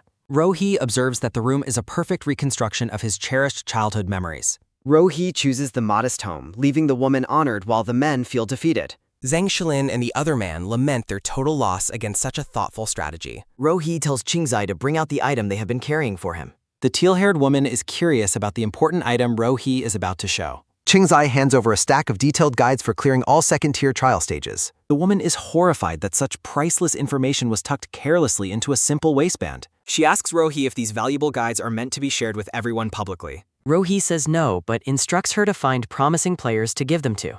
He explains that weak players who barely survive the beginner stage won't benefit from them. Rohi turns away, noting that items alone cannot save those without any real talent. He emphasizes the need to find outstanding players and help them adapt to the rules. He believes that truly skilled players will naturally rise to the surface on their own. The woman understands but wonders why Rohi is specifically selecting the strongest players only. Rohi states he needs these strong players to help him save the world. The teal-haired woman says his ideals are extraordinary while a game start countdown appears. Qingzai appears with a massive backpack, telling Rohi he brought a lot of supplies. Rohi hugs Auntie Lu, promising to return soon as she asks where they are going. Qingzai excitedly shouts to Auntie Lo that they are off to adventure in another world. A blue system window displays the official countdown for the start of the prison day game. A notification announces the countdown is finished and selected players will now begin their teleportation. Engulfed in blue light, Rohi bids a temporary farewell to Auntie Luo during his teleportation. Rohi tells Qingzai he must clear this trial alone while Qingzai vows to get ranked. Beams of blue energy crackle through the air as the players are fully transported away. Rohi stands alone in a dark, empty room with a sword secured to his hip. Ro-hee notes that the second stage is the frozen apartment, just like before. Glowing fragments of light float through the air as the transition into the trial concludes. A system notification welcomes the players and instructs them to find and defeat the floor boss. Ro-hee claims the system's prompts are meant to mislead and the clear isn't simple. Ro-hee determines that he needs a completely reliable partner to clear this specific stage. He recalls the real condition involves luring 2 floor bosses to meet on a middle floor. A vivid memory of being stabbed in the back by a shadow figure fills Ro-hee's mind. Ro-hee activates a special permanent team-forming card, causing a brilliant light to erupt. A silver-haired woman materializes within a column of blue light, looking surprised to be summoned. Ro-hee and the silver-haired woman exchange shocked looks as the teleportation light fades away. Woo-ri is shocked to see Ro-hee and wonders where she has ended up. A stylized recruitment page marks a brief pause in the narrative before the trial continues. A promotional card for the comic appears as the scene prepares to shift back to characters. Ro-hee notes he invited Woo-ri, recalling her past trauma on a survival island stage. Ro-hee vows to protect her from more hurt while Woo-ri asks how he know. A screen welcomes Woo-ri to the frozen apartment as she recognizes the game from videos. Ro-hee identifies the game as Prison Day as a door-opening countdown appears. Ro-hee asks Woo-ru to be his teammate, mirroring a significant moment from their past. A flashback reveals a young boy reaching out to a crying young girl under a tree. In the memory, the young boy asks the young girl if she will play with him. Woo-ri happily agrees to the team-up, while Ro-hee notes the similarity to back then. The two characters clasp hands firmly, signaling the start of their official partnership for the trial. Ro-hee explains the apartment is a maze and warns Woo-ri about the monsters there. Ro-hee describes the complex maze structure as the shadow of a massive monster looms behind. Woo-ri notes they must make the bosses meet to clear while Ro-hee opens the door. Woo-ru promises to be a worthy teammate as the countdown reaches its final few seconds. Woo-ri shivers from the cold as Ro-hee heads toward the locations of the monsters. Ro-hee spots a man and recognizes him as the betrayer from his previous life's trial. The man identifies them as players while Ro-hee anticipates his request to team up. Ro-hee recalls the man as a despicable scumbag who previously betrayed his own teammates. He remembers how the man cowardly hid behind him during every fight in their previous life. A close-up of a sinister smile reveals the man's hidden, dark, and malicious true personality. Ro-hee recalls finally defeating a floor boss with everything he had in the previous timeline. The man stabbed Ro-hee in the back to steal his cards and leave him dead. The man suggests they team up to watch each other's backs and handle monsters together. The betrayer secretly plans to kill Ro-hee and keep Woo-ri for himself later on. He eyes the superior sword, greedy to claim the weapon once Ro-hee is dead. The man offers a handshake, urging them to stick together in this screwed-up game. Ro-hee strikes first, stabbing the betrayer and leaving him to fend for himself alone. Ro-hee stands over his defeated foe and asks Woo-ru if she has any questions. Trusting his judgment, Woo-ri agrees to follow Ro-hee to find some attribute cards. Shards of ice float through the hallway as the harsh environment of the trial intensifies. Liu Mao observes from the shadows, identifying Ro-hee as the world's top-ranked player. Liu Mao notes Ro-hee's unpredictable nature and decides he is someone worth watching closely. Ro-hee kicks a door open, warns Woo-ri of monsters, and spots a frost wraith. The hanging frost wraith shrieks with murderous intent as it lunges toward the intruders. Woo-ri gasps in shock as the monster suddenly appears and targets them. The creature's terrifying blue eye and sharp fangs close in for a lethal strike. Ro-hee tells the creature it is too noisy before delivering a swift, silencing blow. A massive shockwave erupts as Ro-hee's powerful attack completely overwhelms the frost wraith. The monster dissipates, leaving behind a stamina attribute card that leaves Woo-ri wide-eyed. Woo-ri asks Ro-hee if he has always been this brutal when fighting monsters. Ro-hee explains that while some enemies are difficult, this one was just exceptionally weak. Woo-ri wonders if Ro-hee faces monsters as terrifying as those in horror movies. Ro-hee hands Woo-ri the card and explains how to use it to gain stats. Woo-ri focuses her mind, causing the card to erupt in a pillar of light.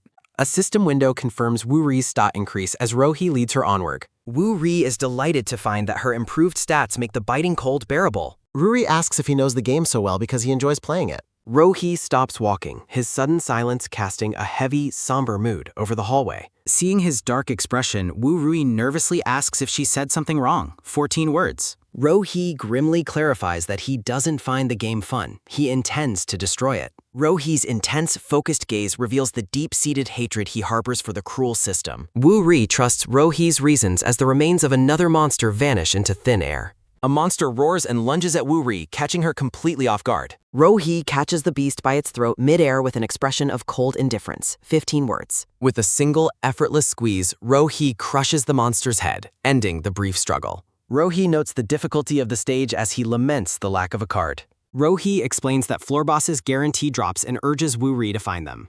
Wu Ri looks up at Ro-hee and gives her simple, quiet confirmation of his plan. Other players wander aimlessly through the freezing maze, shivering and begging for warmth or exits. Wu Ri marvels at Ro-hee's perfect navigation compared to the other confused players. Ro-hee explains that the temperature drops 1 degree every 5 minutes in this apartment. Ro-hee warns that failing to find the boss will result in everyone freezing to death. The frozen hallway stands as a silent testament to the deadly fate awaiting the players. 15 words. Thick layers of frost spread rapidly across the walls as the trial's temperature continues to plummet. Ro-hee recalls the boss's location, noting that the temperature drops faster on other floors. Liu Mao watches them, wondering about Ro-hee's goal and criticizing the vague system hints. Liu Mao hopes that the world's top player will live up to his high expectations. The two partners reach a secluded corner deep within the labyrinth of the frozen apartment. Ro-hee explains that the floor boss hides well and needs noise to be drawn up.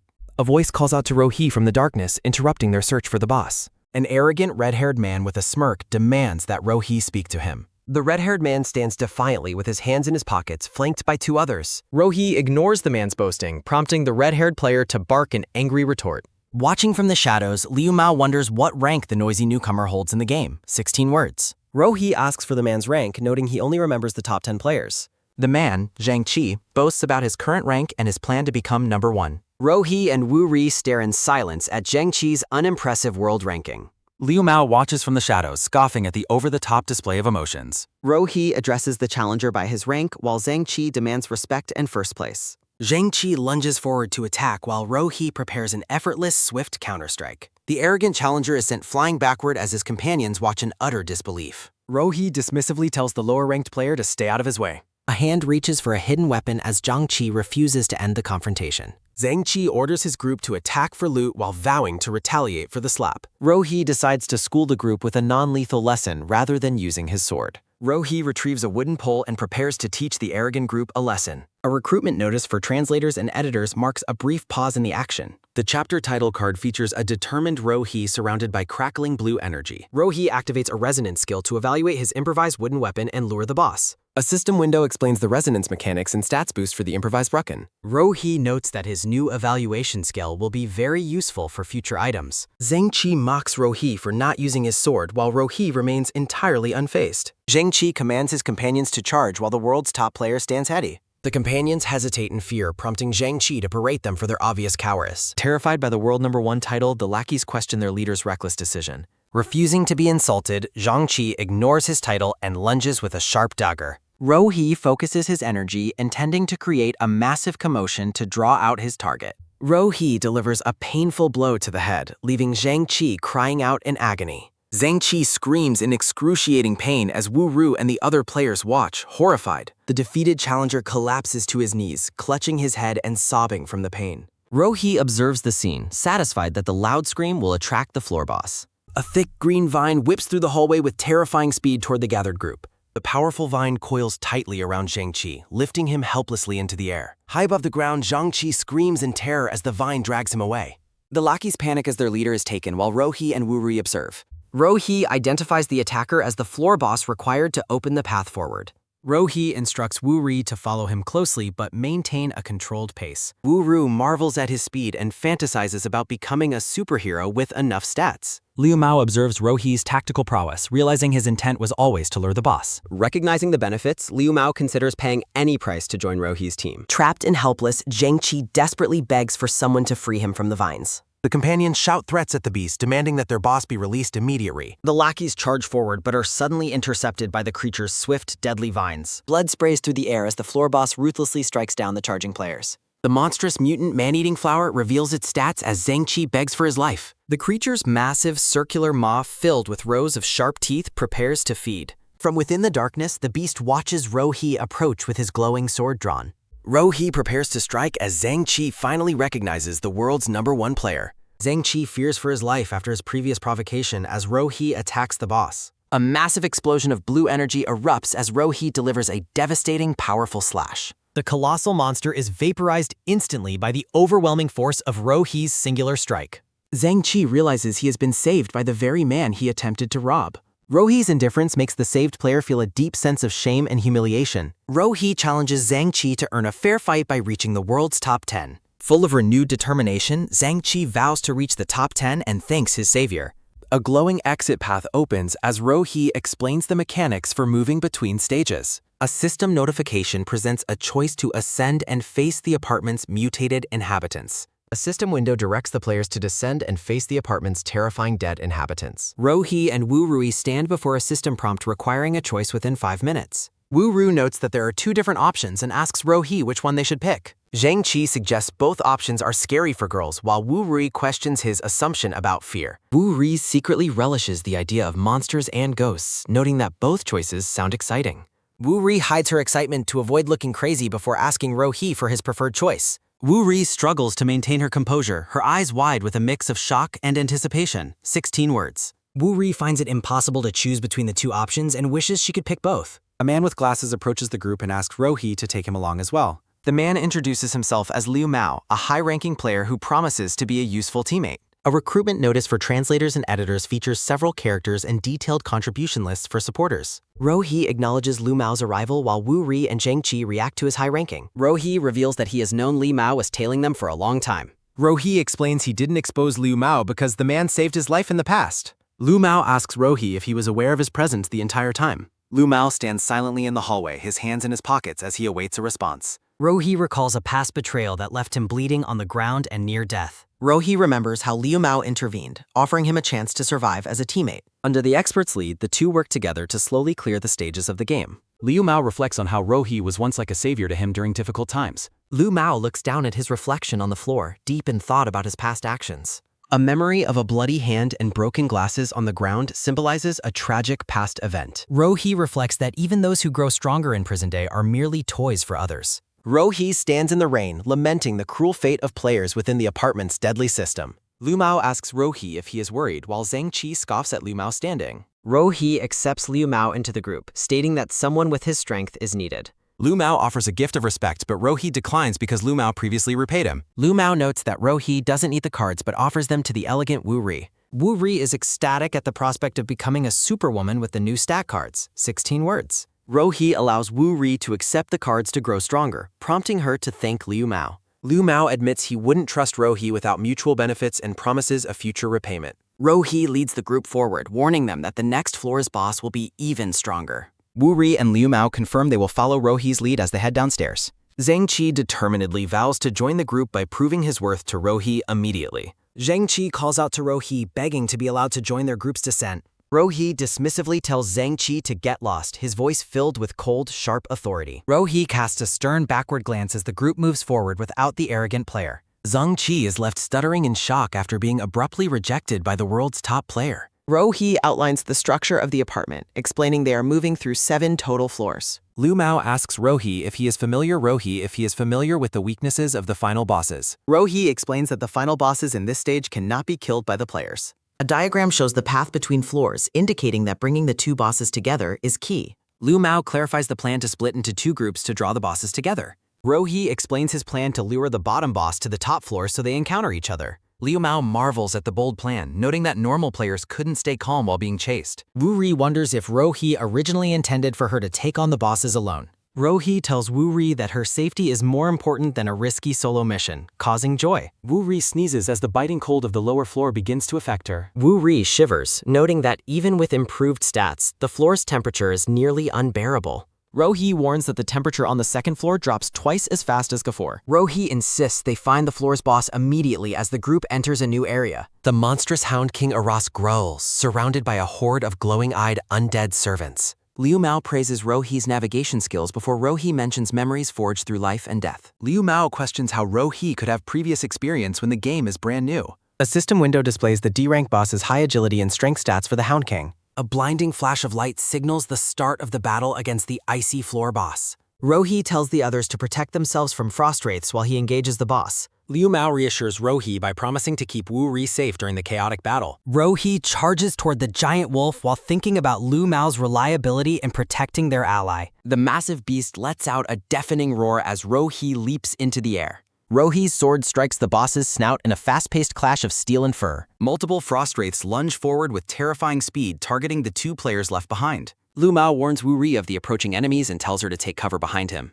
Action sequences show Liu Mao striking the undead wraiths with precise, powerful palm strikes. An impact sends shockwaves through the room as Liu Mao holds back the wave of enemies. 16 words. Liu Mao boasts about his martial arts lineage and claims the wraiths are no match for him. Wu Ri surprises Liu Mao by delivering a powerful punch that knocks a monster away instantly. Wu Ru celebrates her new combat abilities while Liu Mao marvels at her unexpected strength and poise. A recruitment notice for translators and editors features detailed contributor lists and several stylized characters. The giant wolf lunges at Rohi, who narrowly evades the creature's massive snapping jaws. Rohi identifies a brief opening in the monster's defense and prepares to deliver a strike. Multiple blue energy slashes cut through the air as Rohi attacks the boss with speed. Rohi continues his aerial assault, keeping the massive Hound King pinned down with constant strikes. Liu Mao observes the fight and wonders why Rohi is intentionally avoiding the boss's vitals. The temperature plummets dangerously as the icy room begins to freeze everyone within its walls. Liu Mao stares intently at the battlefield, trying to decipher Rohi's mysterious combat strategy. Rohi realizes that killing the boss normally would trigger a berserk state and lower rewards. Rohi explains that the hidden story event requires bringing the boss's health down to exactly 1%. Aras prepares its D-rank Roar of the Wind skill as its health bar drops toward 30%. Rohi warns the group that the boss is about to unleash a devastating area attack. Rohi leaps away while instructing his teammates to focus entirely on their own protection. Liu Mao chooses to trust Rohi, stating that his loyalty never wavers once he picks a lord. Liu Mao pulls Wu Ri toward a safe corner as the boss's wind attack begins to erupt. A colossal explosion of icy wind consumes the hallway, tearing through everything in its path. As the wind subsides, Wu Ri expresses relief and thanks Liu Mao for his quick thinking. Wu Ri tries to rush out to help Rohi, but Liu Mao holds her back firmly. Liu Mao insists they stay put and trust Rohi's ability to handle the boss solo. Wu Ri suggests checking on the battle as the wind weakens, but Liu Mao remains cautious. Rohi's voice tells the pair to come out now while Wu Ri recognizes his voice. Wu Ri and Liu Mao run toward the center of the room to find their leader. The two companions stop in their tracks, looking on with expressions of pure shock and disbelief. Aras lies defeated on the ground with its health precisely managed at a critical 1%. Wu Ri praises Rohi as a superhero while Liu Mao feels ignorant for doubting his safety. Rohi prepares to activate the hidden quest while Liu Mao realizes the purpose of his restraint. Wu Ri expresses pure excitement at the idea of participating in a rare and cool hidden quest. Rohi offers to reunite the fallen wolf boss with its master if it chooses to follow him. Rohi gestures toward the downed wolf with his sword, waiting for a reaction. The giant wolf gazes back with glowing blue eyes, its aggression replaced by a look of submission. The defeated boss lets out a soft, mournful howl as it accepts the player's proposal. A system prompt appears, asking Rohi if he will accept the boss into his party. Rohi presses the confirmation button on the floating screen to finalize his decision. A system notification confirms Eris has joined the party, triggering a lucrative hidden quest. Rewards appear on screen, including attribute cards and a ring that can store inanimate objects. Rohi notes he can still use the D-rank cards while his status updates with a mental immunity buff. Rohi activates the attribute cards, causing his strength and stamina levels to increase immediately. A glowing card details the storage ring's ability to hold 5 cubic meters of items. Rohi equips the storage ring and remarks on how much more convenient inventory management will be. Rohi looks down at the tiny creature and asks if this is its true form. A small blue-eyed puppy with thick gray fur sits and wags its tail happily. Wu Ri asks if the small creature was the boss while Liu Mao finds it incredibly cute. Rohi offers to show its original form, causing Wu Ri to tense up in nervous anticipation. Wu Ri is overwhelmed by the massive spectral silhouette of the wolf boss looming behind the puppy. Rohi clarifies he was joking and confirms the puppy state is its current true form. Wu Ri questions if all the bosses in this area are actually cute little creatures like this. Liu Mao suggests that if the bosses are all cute, the person who made the game is quite cruel. Rohi agrees about the game's darkness, while Wu Ri realizes his true goal is to destroy it. Floating blue data rectangles move across a dark, textured brick wall in a mysterious transition. The group stands at the edge of a staircase leading toward a glowing portal of light. A strange, high-pitched animal sound echoes from the dark depths of the stairs below them. Wu Ri excitedly identifies the sound as a cat while Li Mao questions if a feline is below. Aras barks as Rohi corrects them, stating the sound belongs to the boss of the next floor. Rohi urges the group forward, mentioning the wolf is ready to reunite with its old friend. A recruitment notice for translators features a stylized dog in a hat and various contact details. A credits page lists contributors and features a character with a glowing hand and blue hair. A status window details the freezing temperature and level statistics of the second basement floor. A close-up shot shows a boot stepping onto the cold, snowy floor of the new area. Several frost wraiths with glowing purple eyes and sharp teeth emerge from the freezing fog. Wu Ri points out the increased monster count while Rohi explains the difficulty scaling on this floor. The frost wraiths let out a terrifying roar as they lunge forward to attack the group. Rohi offers a confident smile as he prepares to face the approaching wave of enemies. Rohi draws his weapon, ready to strike the monsters closing in on their position. A massive, glowing energy slash tears through the air, obliterating several monsters in its path. An explosion of blue energy clears the hallway as Rohi unleashes his devastating combat power. Liu Mao tells Rohi to focus on the boss while he fights, prompting Rohi to admire his growth. Liu Mao executes rapid fluid martial arts movements, striking down multiple frost wraiths with ease. Blurs of motion fill the panel as Liu Mao systematically dismantles the attacking monster horde. Liu Mao instructs his teammates to stay safely behind him as he prepares to engage the enemy. Wu Ri is impressed by Liu Mao's martial arts skills as she watches him protect the group. Rohi questions if Liu Mao actually knows the boss's location before he attempts to lead them. Liu Mao stutters and admits his ignorance when asked for the specific location of the floor boss. Several monsters creep up silently behind the distracted martial artist, preparing to pounce on him. Wu Ri screams a warning to Liu Mao about the monsters lunging at him from his blind spot. Liu Mao realizes he has let the enemies get too close and prepares for a difficult impact. Liu Mao hears Rohi's voice just before a massive intervention saves him from the monsters. A brilliant red energy beam incinerates the monsters behind Liu Mao in a single strike. The corridor is bathed in red light as a massive energy blast clears out the enemies. Liu Mao is stunned by Rohi's overwhelming power while the small wolf puppy barks in agreement. Liu Mao acknowledges Rohi's incredible strength while their leader signals they have found the boss's room. The impact of the blast sends the remaining frost wraiths flying back against the stone walls. Rohi leads the group forward, identifying the specific door where the floor boss is located. A sharp blue energy slash tears through the air with a forceful sound, 14 words. The group confronts the floor boss, a massive white cat with glowing red markings. The giant feline lets out a powerful roar that echoes throughout the frozen chamber. Wu Ru calls the giant cat cute while Liu Mao and Rohi discuss its high agility. Rohi states that they must use other methods to defeat the extremely fast boss. Rohi asks Wu Ri to hold Eris while he prepares for the next move. Rohi explains that Aras's presence triggers a hidden rule that debuffs the floor boss. Rohi instructs his two teammates to handle the frost wraiths while he fights the boss. Liu Mao and Wu Ri confidently agree to follow the plan and engage the enemies. Liu Mao observes Wu Ri's lack of experience as Rohi lunges toward the boss. The giant cat boss roars as several frost wraiths move to attack the group. A swarm of frost wraiths with glowing purple eyes lunge toward the attacking hero. Rohi tells the approaching monsters not to get in his way as he strikes. A powerful energy slash cuts through the frost wraiths as Rohi charges forward. Streaks of motion fill the air as the hero moves with incredible combat speed. A close-up shot captures Rohi's boot as he pushes off the snowy ground. Rohi leaps high into the air with Eris as glowing energy arcs around them. The massive cat boss roars again, its face filled with rage and red energy. Rohi notes the boss has started its attack and must be stopped immediately. Rohi commands the wolf puppy to bark as he executes a mid-air maneuver. Aras lets out a powerful, glowing bark that echoes through the frozen basement room.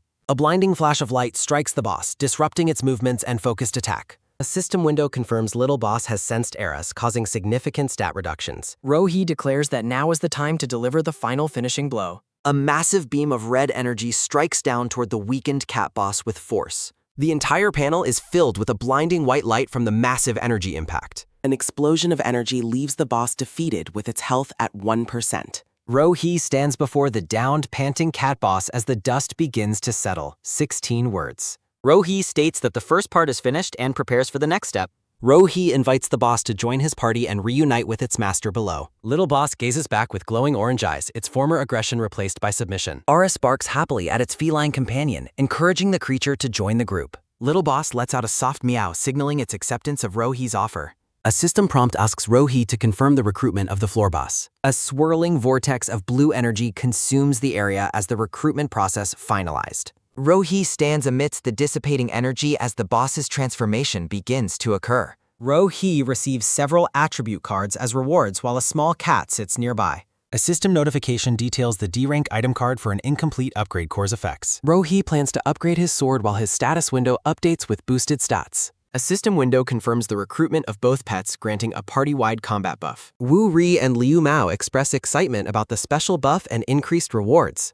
Wu Ru asks if the passage to the next floor has opened as a portal appears. Rohi leads the group forward toward the portal to face the basement's final challenge. Rohi reflects on how the first boss couldn't be killed in the normal way. A close-up of Rohi's face shows his determined expression as they move forward. The group descends a dark, icy staircase as the temperature becomes painfully cold. Rohi examines his blue vein sword and decides to use the upgrade core card immediately. A bright blue aura surrounds the weapon as the upgrade process begins to take effect. A powerful flash of energy radiates from the sword as the enhancement is successfully completed. A detailed window reveals the upgraded Blue Vein Sword stats and the new Skyrending Slash skill. Luo Shi reflects on his high level and the Blue Vein Sword's newly triggered second skill. A status window details the Blue Vein Sword's evolution, unique skills, and permanent soulbound special trait. Luo Shi approves of the strength boost and prepares to draw the sword's next skill. The drawing process begins as Luo Shi stands before the sword surrounded by floating skill cards. Luo Shi explains the color-coded skill grades while anticipating the Blue Vein Sword's second unique skill. Lu Shi decisively reaches out and selects a purple skill card from the swirling collection.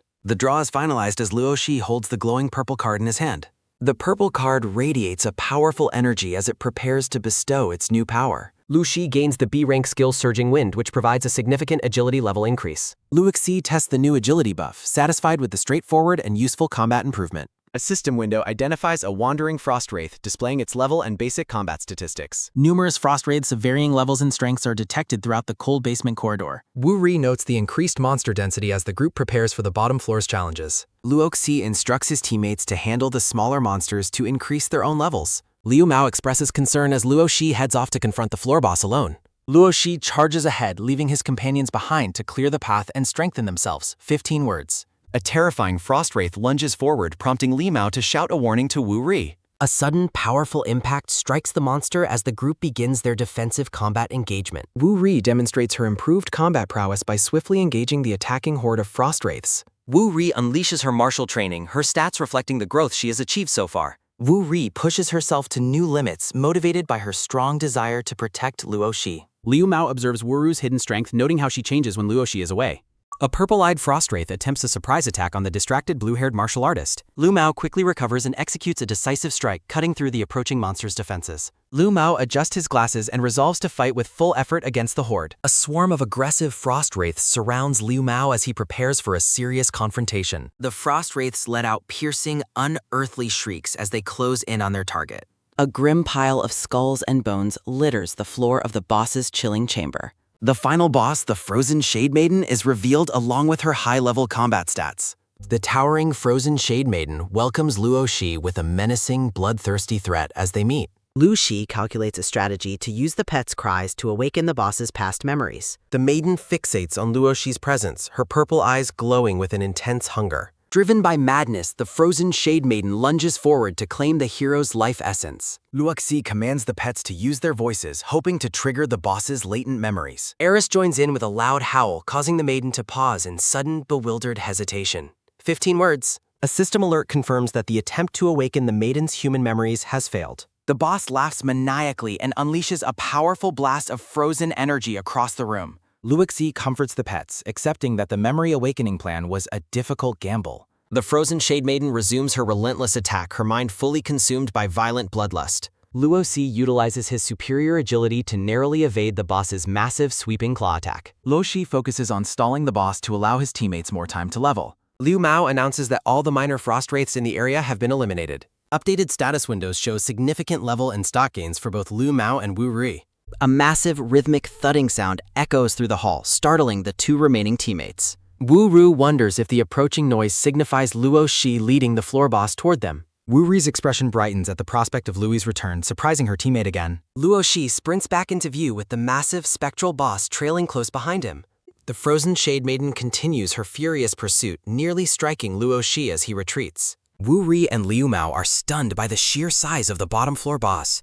The group reunites in the freezing chamber, bracing themselves for the boss's impending arrival. Lu Shi suggests they head back the way they came to reach the top floor. The Frozen Shade Maiden laughs maniacally while surrounded by glowing ice crystals. Jingzai offers to take the boss's attacks, but Luo Shi notes it is locked onto him. A system window confirms that the Frozen Shade Maiden has locked onto player Luo Shi. The Frozen Shade Maiden demands blood and tells the living person not to run. Glowing ice crystals shatter as the Frozen Shade Maiden continues her relentless laughter. Wu Ri and Qingzai admire Luo Shi's calm demeanor while being chased by a terrifying monster. Monsters with glowing purple eyes gather as Luo Shi explains they respawn until the boss dies. The group defends themselves against a massive charging monster with glowing purple eyes. Luo Shi observes that his companions have grown significantly stronger during their recent battles. Other players within the frozen apartment struggle, suffering from cold and the monster's constant attacks. Zheng Qi, boasting about his strength, tells everyone not to be shocked by his performance. An unexpected shaking occurs, causing Zhang Qi and his followers to wonder if it's an earthquake. Zhang Qi looks up in shock as a large object falls from the floors above. Zhang Qi realizes the final boss from below is running up, contrary to the game's info. Qingzai shouts for everyone to get out of the way as the final boss approaches. Zhang Qi attempts to act cool and confront the monster, identifying himself and refusing to retreat. Zhang Qi's followers panic and try to wake him up after he is quickly incapacitated. Lu explains that the boss won't attack others once it has locked onto its target. As they head up, a system notification warns of the mutated apartment creatures they will face. Luoxi explains the tragic connection between the top floor boss and the bottom floor final boss. Narrated text describes the top boss's grief after his wife died during childbirth due to negligence. The text explains that the daughter grew up lonely, with only pets for company while her father worked. A tragic flashback shows the daughter being killed in a car accident right before her father's eyes. The game's creators captured their souls, trapping the father and daughter forever within the building. Luo Shi reveals that only by reuniting the two can their resentment be eased and the stage cleared. His companions reflect on the boss's tragic backstories while battling powerful monsters in the hallway. A system window identifies the D-rank boss Quack Doctor Chainsaw Maniac responsible for many patient deaths. Wu Ri and Qingzai identify the monstrous doctor while Lu Shi prepares his sword to strike. Luo Shi tells everyone to get down as he launches a powerful, glowing, cross-shaped attack. The brilliant energy of Luo Shi's strike slices through the hallway, leaving a trail of light. The massive Crack Doctor boss is overwhelmed by the force of Luo Shi's devastating energy slash. A system notification confirms that the D-rank boss Quack Doctor Chainsaw Maniac has been defeated. Luoxi continues his swift descent, moving past the fallen boss towards the next floor. Nearby players are stunned by Lu Shi's power, wondering if he is a high-ranking big shot. The frozen Shade Maiden continues her pursuit, laughing as she moves through the frozen hallway. Shocked players realize the bottom floor ultimate boss has appeared on a much higher floor. Terrified players cower as the frozen Shade Maiden leaps past them, ignoring them for her target. Players speculate that the previous team lured the boss up after clearing all the floors below. A system window identifies the next opponent as the D-rank boss Modified Truck Driver Level 11. Statistics for the Modified Truck Driver reveal its high strength and illegal, reckless power-increasing modifications. The massive, mutated truck driver prepares to launch a heavy, crushing punch toward the hero. Luo Shi remains composed as he executes a fluid, agile kick to counter the boss's strike. A system notification confirms the defeat of the D-rank boss Modified Truck Driver in one blow. Luoxi stands ready with his sword as a dark, monstrous shadow looms in the background. The three companions run together into a snowy doorway, moving deeper into the frozen apartment. An observer notes that these people are anomalies for clearing the god's design so quickly. A system window identifies a level 10 mutated freak roaming the top floor of the apartment. Numerous blue-skinned mutated freaks gather in the snowy hallway, their eyes glowing with purple light. The mutated freaks turn their attention toward the intruders as a heavy thud echoes nearby. Luoxi leads his teammates through a freezing corridor while a massive creature gives chase. Luoxi orders the group to rush toward the door leading to the top floor boss. A terrifying blue monster with glowing eyes unleashes a deafening roar within the dark passage. Luoxi commands the others to move forward alone while he handles the remaining monsters. Luo shouts for them to go as the teammates plunge into a deep opening. Wu Ri and Liu Mao land in a new room, realizing they have broken through. A system window informs the party that they have entered the top floor boss's domain. The top floor boss, Frozen Calamity, is revealed to be level 15 with high stats. The boss is described with the Frozen Breath skill, appearing different than Wu Ri expected. A massive door slams shut, sealing the two companions inside the final boss's chilling chamber. Wu Ri asks what is happening while Liu Mao cries out for their separated leader. A system alert states the door cannot be reopened until external conditions are met by players. The Frozen Calamity boss lets out a massive roar as the trapped teammates prepare themselves. Liu Mao says they must hold out alone while Wu Ri resolves to fight desperately. A mission triggers for Luo Shi to kill all mutated freaks within a 5-minute countdown.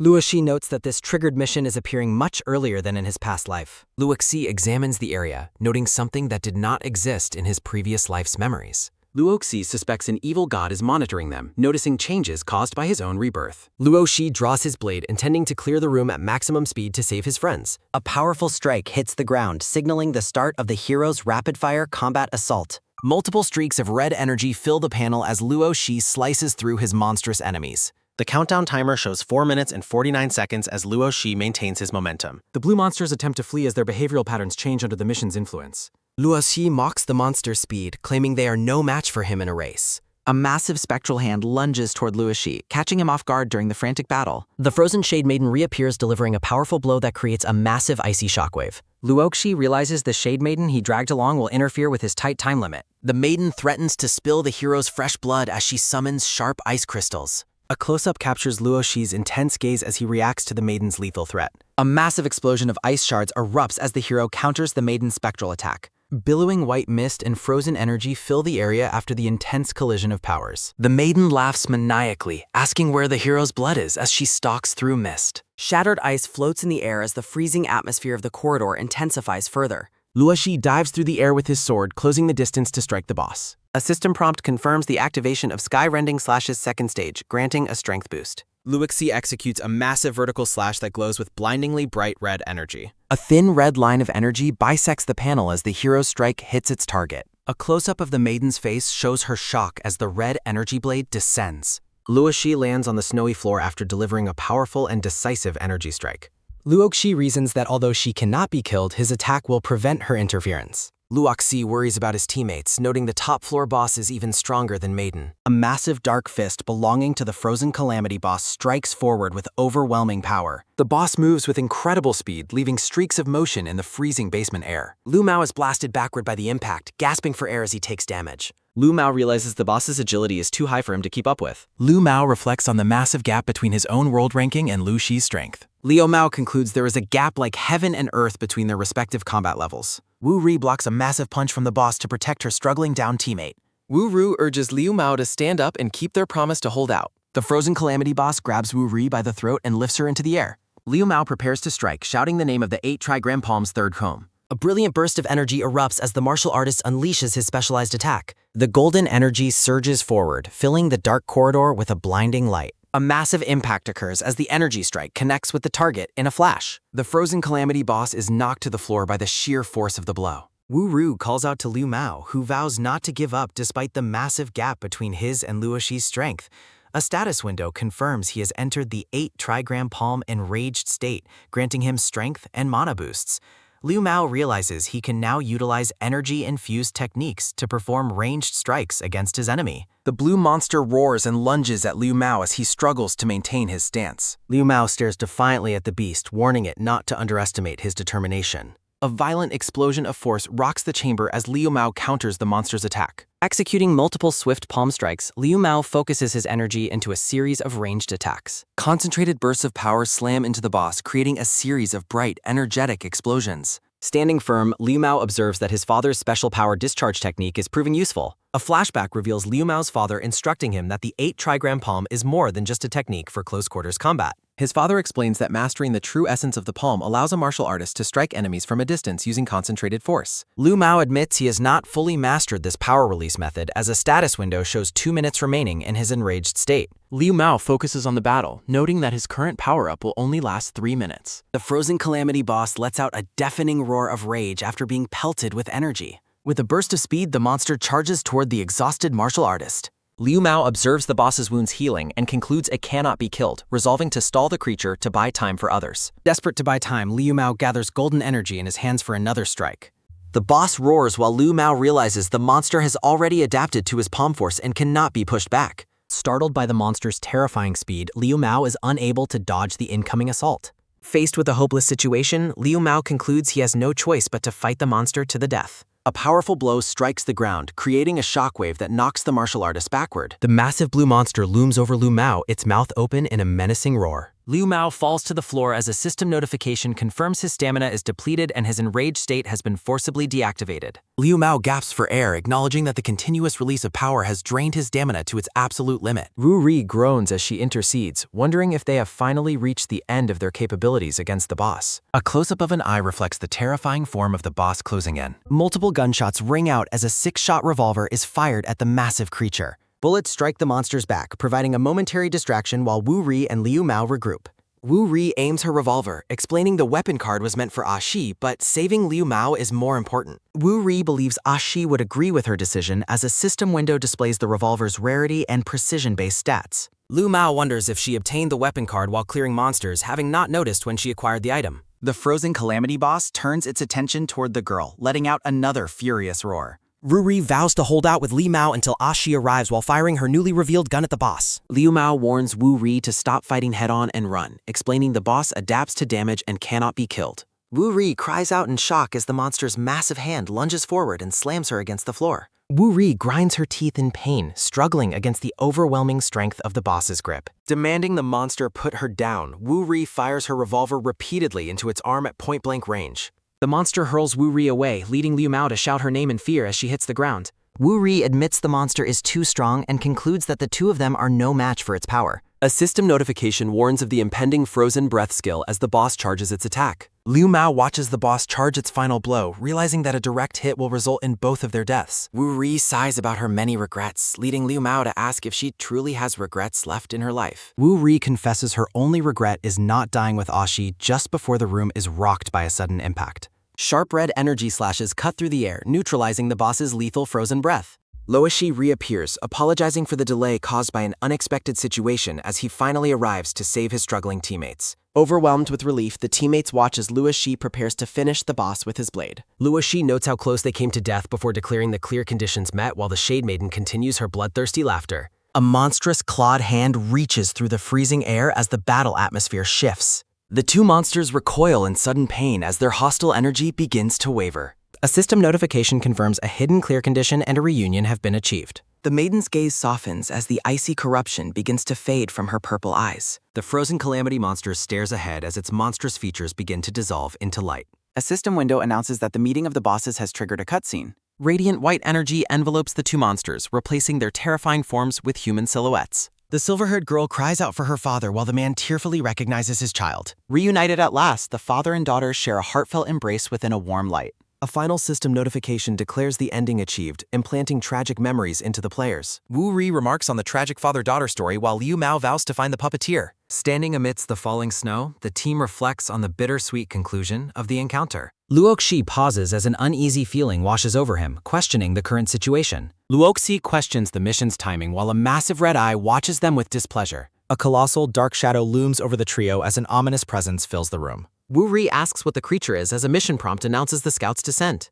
The shadowy figure descends, its dark form blotting out the light in the frozen basement. The dark entity mocks the humans' ignorance, claiming they must perform to satisfy the gods. A close-up of the entity's red eye reveals its intent to start a true performance. The chained shadow entity announces the show begins while Wu Ri and Liu Mao scream. Massive chains slam into the floor, narrowly missing the huddling teammates as the room shakes. Forced back into their monstrous states, the frozen Calamity and Shade Maiden reappear with roars. The monsters let out a blood-curdling howl as the dark entity's power corrupts them again. Wu Ri and Liu Mao react in horror as the peaceful spirits turn back into monsters. Two small animals, a dog and a cat, scramble away in terror from the entity. The dark entity commands the group to entertain the Divine Lord as it lunges forward. Liu Mao shouts his refusal to let the creature turn the innocent souls back into monsters. Luoxi intercepts the incoming attack with his blade while Wu Rui watches him in shock.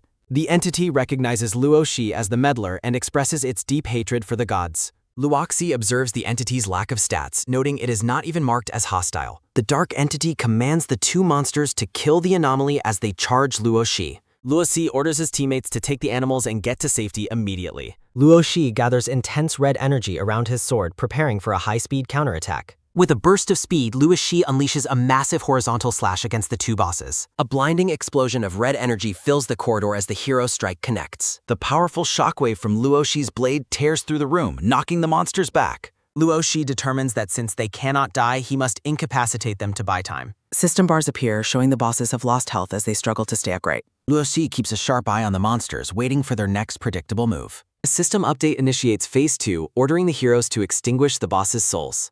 The dark entity explains that killing the monsters now will permanently destroy their eternal souls. The entity claims killing them is ethical since they offered their souls to the gods. The shadowy creature stares directly at the hero, calling him the anomalous player with a grin. Luoxi glares back at the taunting entity, fueled by a deep sense of loathing.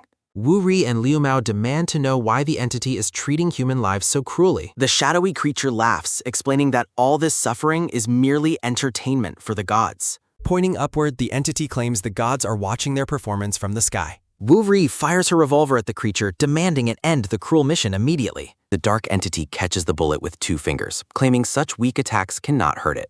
Liu Mao realizes the monster's power is immeasurable, noting its lack of a level indicator. Luoxi is shocked that the entity caught a bullet with its bare hand. The two corrupted bosses roar as they resume their relentless assault on the team. Luoxi swings his blade, clashing with the massive forms of the two monsters. Luoxi hesitates to kill, fearing he will destroy the innocent souls trapped inside. Luoxi remembers the happy father and daughter before they were turned into monsters. A surge of energy hits the ground, creating a bright flash in the hallway. Luoshi stares in shock as he notices an unexpected reaction from the boss. Tears stream down the face of the frozen calamity boss during the battle.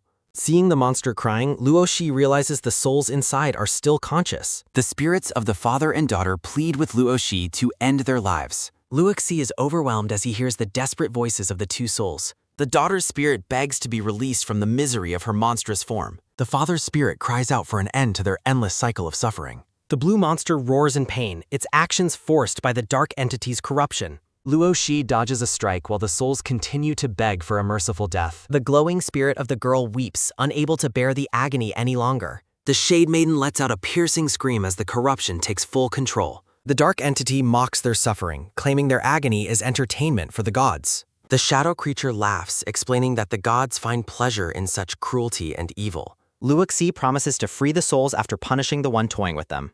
Intense red energy erupts from Luoxi's sword as he prepares a devastating strike. Luoxi vows to punish the dark entity for its heartless treatment of the souls. Luoshi's eyes glow with a murderous red light as he focuses on his target. The entity panics, reminding the human that it is merely a scout for the gods. A powerful slash of red energy tears through the air toward the shadowy scout. The dark entity is sliced in two by the incredible force of Luoshi's attack. The severed parts of the entity express disbelief at being defeated by a human. Luoxi declares his intent to eventually hunt down and kill the gods themselves. The remains of the dark entity begin to disintegrate under the pressure of the attack. Luoxi tells the entity to wait for its masters in the depths of hell. A massive pillar of red energy consumes the entity, erasing it from existence. A close-up reveals the scout's eye widening in terror as the explosion erupts. The dark entity desperately begs the gods for salvation as it is incinerated. The red energy explosion expands, filling the entire corridor with blinding light. A final wave of energy clears the room, leaving nothing of the shadowy scout.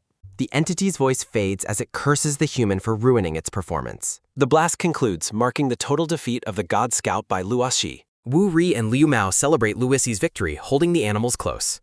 Luoshi remains alert, sensing a much more powerful presence emerging from the shadows. A colossal demonic figure appears, mocking the scout for being defeated by a human. The massive demon declares that the human has finally managed to make it furious. Wu Ri and Liu Mao struggle to breathe under the crushing pressure of the demon. Luoshi stares down the new arrival, asking if it intends to fight them next. The demon explains it cannot attack yet due to the rules of the gods. The demon promises to take Luoshi's head and demands a better performance later. The demon vanishes into a rift, leaving the heroes exhausted on the floor. Liu Mao and Wu Ri recover their breath, terrified by the demon's overwhelming power. Luoshi observes that the evil gods have sent a chosen emissary to the stage. A giant red eye watches from the void, sensing the approach of something new. Luoshi resolves to reach the true ending and destroy the evil gods for good. Facing the two monsters, the hero stands ready for the final confrontation in the snow. The corrupted monsters let out a blood-curdling roar as they prepare to continue their assault. The spirits thank him for vengeance and beg for freedom, which Luoshi calmly grants. Red lightning crackles around the hero's sword as he channels a final surge of power. A brilliant flash of energy erupts as the hero delivers a crushing blow to the maiden. Luoxi promises to end their suffering with the least amount of pain as he strikes. A single, powerful horizontal slash of red energy tears through the dark, frozen basement air. The devastating attack connects, slicing through the two monstrous forms with overwhelming force and precision. Light envelops the monsters as they dissolve, returning to their original, peaceful human forms once more. Restored to their human forms, the father and daughter spirits express their final, heartfelt gratitude. The father's spirit looks upward with a peaceful expression, finally relieved of his long suffering. The daughter's spirit smells brightly amidst the fading light, finding peace at the very end. Luoxi bids the departing spirits farewell, wishing them happiness in their next lives together. Golden particles drift away from the hero's feet as the souls depart for the afterlife. Liu Mao observes that the struggle is over while Wu Ru reflects on the ending. The two small animals glow with the same golden light as they begin their own ascension. Liu Mao and Wu Ri call out to the animals as they float into the air. The dog and cat let out a final bark and meow before vanishing into light. Wu Ru shouts a final well-wish to the ascending souls, hoping for their future happiness. Liu Mao waves goodbye to the little spirits as they disappear into the snowy void above. Only faint trails of golden light remain in the empty, cold room after the spirits depart. A system window confirms that the D-rank stage has been cleared and rewards are coming. Luoshi notes that the stage is finished and the environment is beginning to collapse. A notification details the base rewards and explains that stage gains persist in reality. The surrounding walls and floor begin to disintegrate into a digital blue-tinted void. Far away from the main group, another set of survivors struggles in the freezing cold. Exhausted players lie in the snow, barely clinging to life as the harsh environment takes hold. The freezing players question the stage's difficulty and fear they will all succumb to death. A bandage-wrapped monster with glowing purple eyes roars as it hunts the surviving players. The players flee in terror, wondering how the top-ranked player handles such a deadly location. The red-haired leader trips over a shard of ice, leaving himself vulnerable to the beast. His teammates cry out in horror as their leader falls face-first onto the frozen ground. The monster lunges as the red-haired man laments his failure to become the world's best. A system prompt suddenly appears before the fallen man, announcing that the stage is cleared. The red-haired player stares in utter disbelief at the sudden notification of their survival. The surviving players celebrate their unexpected victory while wondering who managed to clear the stage. A ranking window displays Luo Shi as the primary contributor with an overwhelming 82% score. The survivors are stunned by the leader's contribution and relieved to receive their small share. A detailed breakdown of the D-rank reward card shows a boost to all primary character stats. Liu Mao and Wu Ru celebrate the significant stat boost provided by the high-rank reward cards. System windows display the updated character stats and weapon skills for both Wu Ri and Liu Mao. Luoxi explains that the true rewards for the encounter are only just beginning to calculate. Wu Ri complains about useless mana cards, while Liu Mao questions the purpose of his new gloves. A window explains that the Martial Master's gloves offer a chance to deal double damage. Liu Mao is impressed by the gloves' potential to end a fight with a single blow. Liao Mao and Wu Ri ask what rewards the hero received for his massive contribution. Luo Shi reveals he receives some points and a single fragment of a high-tier card. The hero shows off the small glowing fragment, noting it belongs to an S-rank card. A system notification confirms Luo Shi's massive global contribution score and his rare fragment reward. His teammates are confused by the seemingly small reward despite the hero's incredible performance. Lu Shi holds a glowing orange reward card, acknowledging that its value is far greater than it looks. A cosmic display reveals that only 15 S-rank cards exist within the entirety of the Prison Day game. The hero reflects on the brutal price he once paid to obtain the powerful S-rank reverse time card. Luoxi examines an S-rank fragment, noting that the game's rules remain fair despite their divine origin. Depositing the fragment into his inventory, the hero vows to use it to destroy the malicious evil gods. As the global rankings appear, Wu Ri is overjoyed to see her own name listed among the contributors. Qingzai observes the tight competition in the rankings, noting that many players are currently tied for their positions. Luoxi explains that he shared his strategy guides to foster a stronger generation of experts for humanity. The hero declares that his ultimate goal is saving the world, requiring as many strong companions as possible. A massive demonic eye looms over a ruined city as Luo Shi emphasizes the scale of the crisis. Luo Shi urges his allies to abandon personal interests and focus entirely on the survival of the human race. The hero's words leave his companions stunned, their expressions filled with a mix of awe and newfound resolve. Qingzai admits his narrow-mindedness while Wu Rui pledges her full support for the upcoming struggle for human survival. Preparing to return to the physical world, Luo Shi bids a final farewell to his comrades for now. The two companions smile as they begin to pixelate, signaling their successful exit from the digital game world. Back in reality, the hero's mother pauses her chores, looking startled as she senses a sudden change. The mother is filled with relief and joy upon seeing that her son has finally woken up. Luo Shi confirms his return with a simple nod, acknowledging his mother's presence in the quiet living room. Seeing Qingzai unconscious with his gear, Lua realizes that physical items cannot be brought into the game. The hero's mother offers to prepare a meal for him, noticing how hungry her son must be. Luoxi is relieved to see that his mother has adjusted well to the current world-altering circumstances. A system window congratulates the hero for securing first place again, announcing the distribution of his extra rewards. The hero remains silent as he waits for the system to process his latest achievement and reward. Luoxi realizes that the system is issuing rewards early because his current lead has become mathematically unbeatable. A dark, surging energy manifests before the hero, catching him off guard as it begins to take shape. Violent swirls of purple and black aura coalesce into a solid rectangular object floating in the air. Liuxi is surprised to recognize the dark object as a rare and powerful job change part. A system window details the Rank A Shadow Mage Apprentice class, a rare dark element magic specialty. The hero recalls that this specific job class caused a massive sensation during his previous life cycle. A vision depicts the absolute devastation a fully developed Archmage of Darkness once inflicted upon a major city. Luoxi acknowledges the class's potential for destruction, but recognizes its power is essential for the future. Realizing he cannot use it himself, the hero resolves to find a worthy owner for the dark power. The mother returns to the room, happily announcing that she has prepared the hero's favorite bowl of noodles. Luoxi offers a genuine smile and thanks his mother for the meal as he takes the bowl. As they sit together, the hero enjoys the food while his mother watches over him with affection.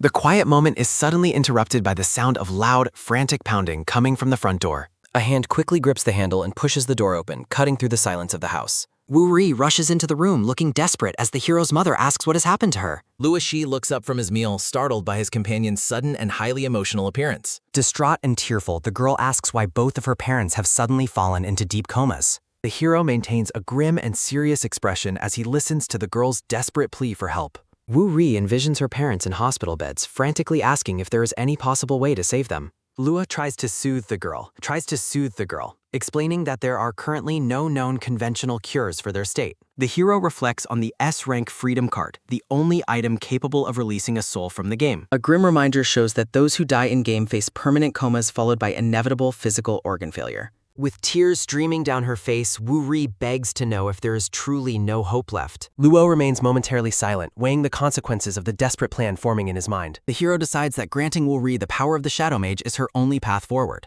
Luo Shi tells the girl there is a way, causing her to look at him with sudden, desperate hope. Pulling the dark job card from his pocket, the hero tells her to use it to become stronger. Luo promises that once he is strong enough to kill the game's creators, everyone will finally wake up. The title screen shows the hero wielding a glowing blade amidst a digital blue-tinted void. Wu Ru holds the card, asking if using the item will truly make her become much stronger. Luoxi confirms her strength will grow but warns there is a serious risk of losing her mind. Narration warns that failing to overcome the negative effects will cause a person to lose themselves. Luoxi warns she could become a tool for evil gods, while Wu Rui questions the card's side effects. Lu explains that evil god gifts harbor malice, bringing both opportunities for growth and deep despair. Narration reveals that a sliver of the evil god's consciousness lies hidden within every job change card. Narration emphasizes that a successful job change requires mentally overcoming the impact of the hidden evil consciousness. Narration warns the sliver of consciousness is strong enough to completely shatter a human's insignificant mind. Narration describes how the victim eventually transforms into a mindless follower controlled by the evil god's will. Luo Shi reflects on the reason why he was not affected by the malicious influence earlier. The narrative pause emphasizes that the secret to his resistance lies deep within his own heart. Luo Shi recalls his past life, where his heart was tempered into steel through immense suffering. He remembers how that experience forged his singular, unwavering will to defeat the evil gods. A close-up of Luo Shi's eyes shows his intense focus and determination to finish his mission. Wu Ri resolves to gain power to wake her parents and prevent others from falling into comas. Wu Ri declares her understanding and willingness to attempt the dangerous job change process. Wu Ri's hand grabs Lu Shi's arm, urgently demanding that he give the card to her. Wu Ri's mother warns her daughter against being impulsive, noting her parents would never allow this. Wu Ri explains that her love for family matches Luo Shi's, justifying her decision to take risks. Wu Ri's mother stares in silent shock at her daughter's sudden display of maturity and resolve.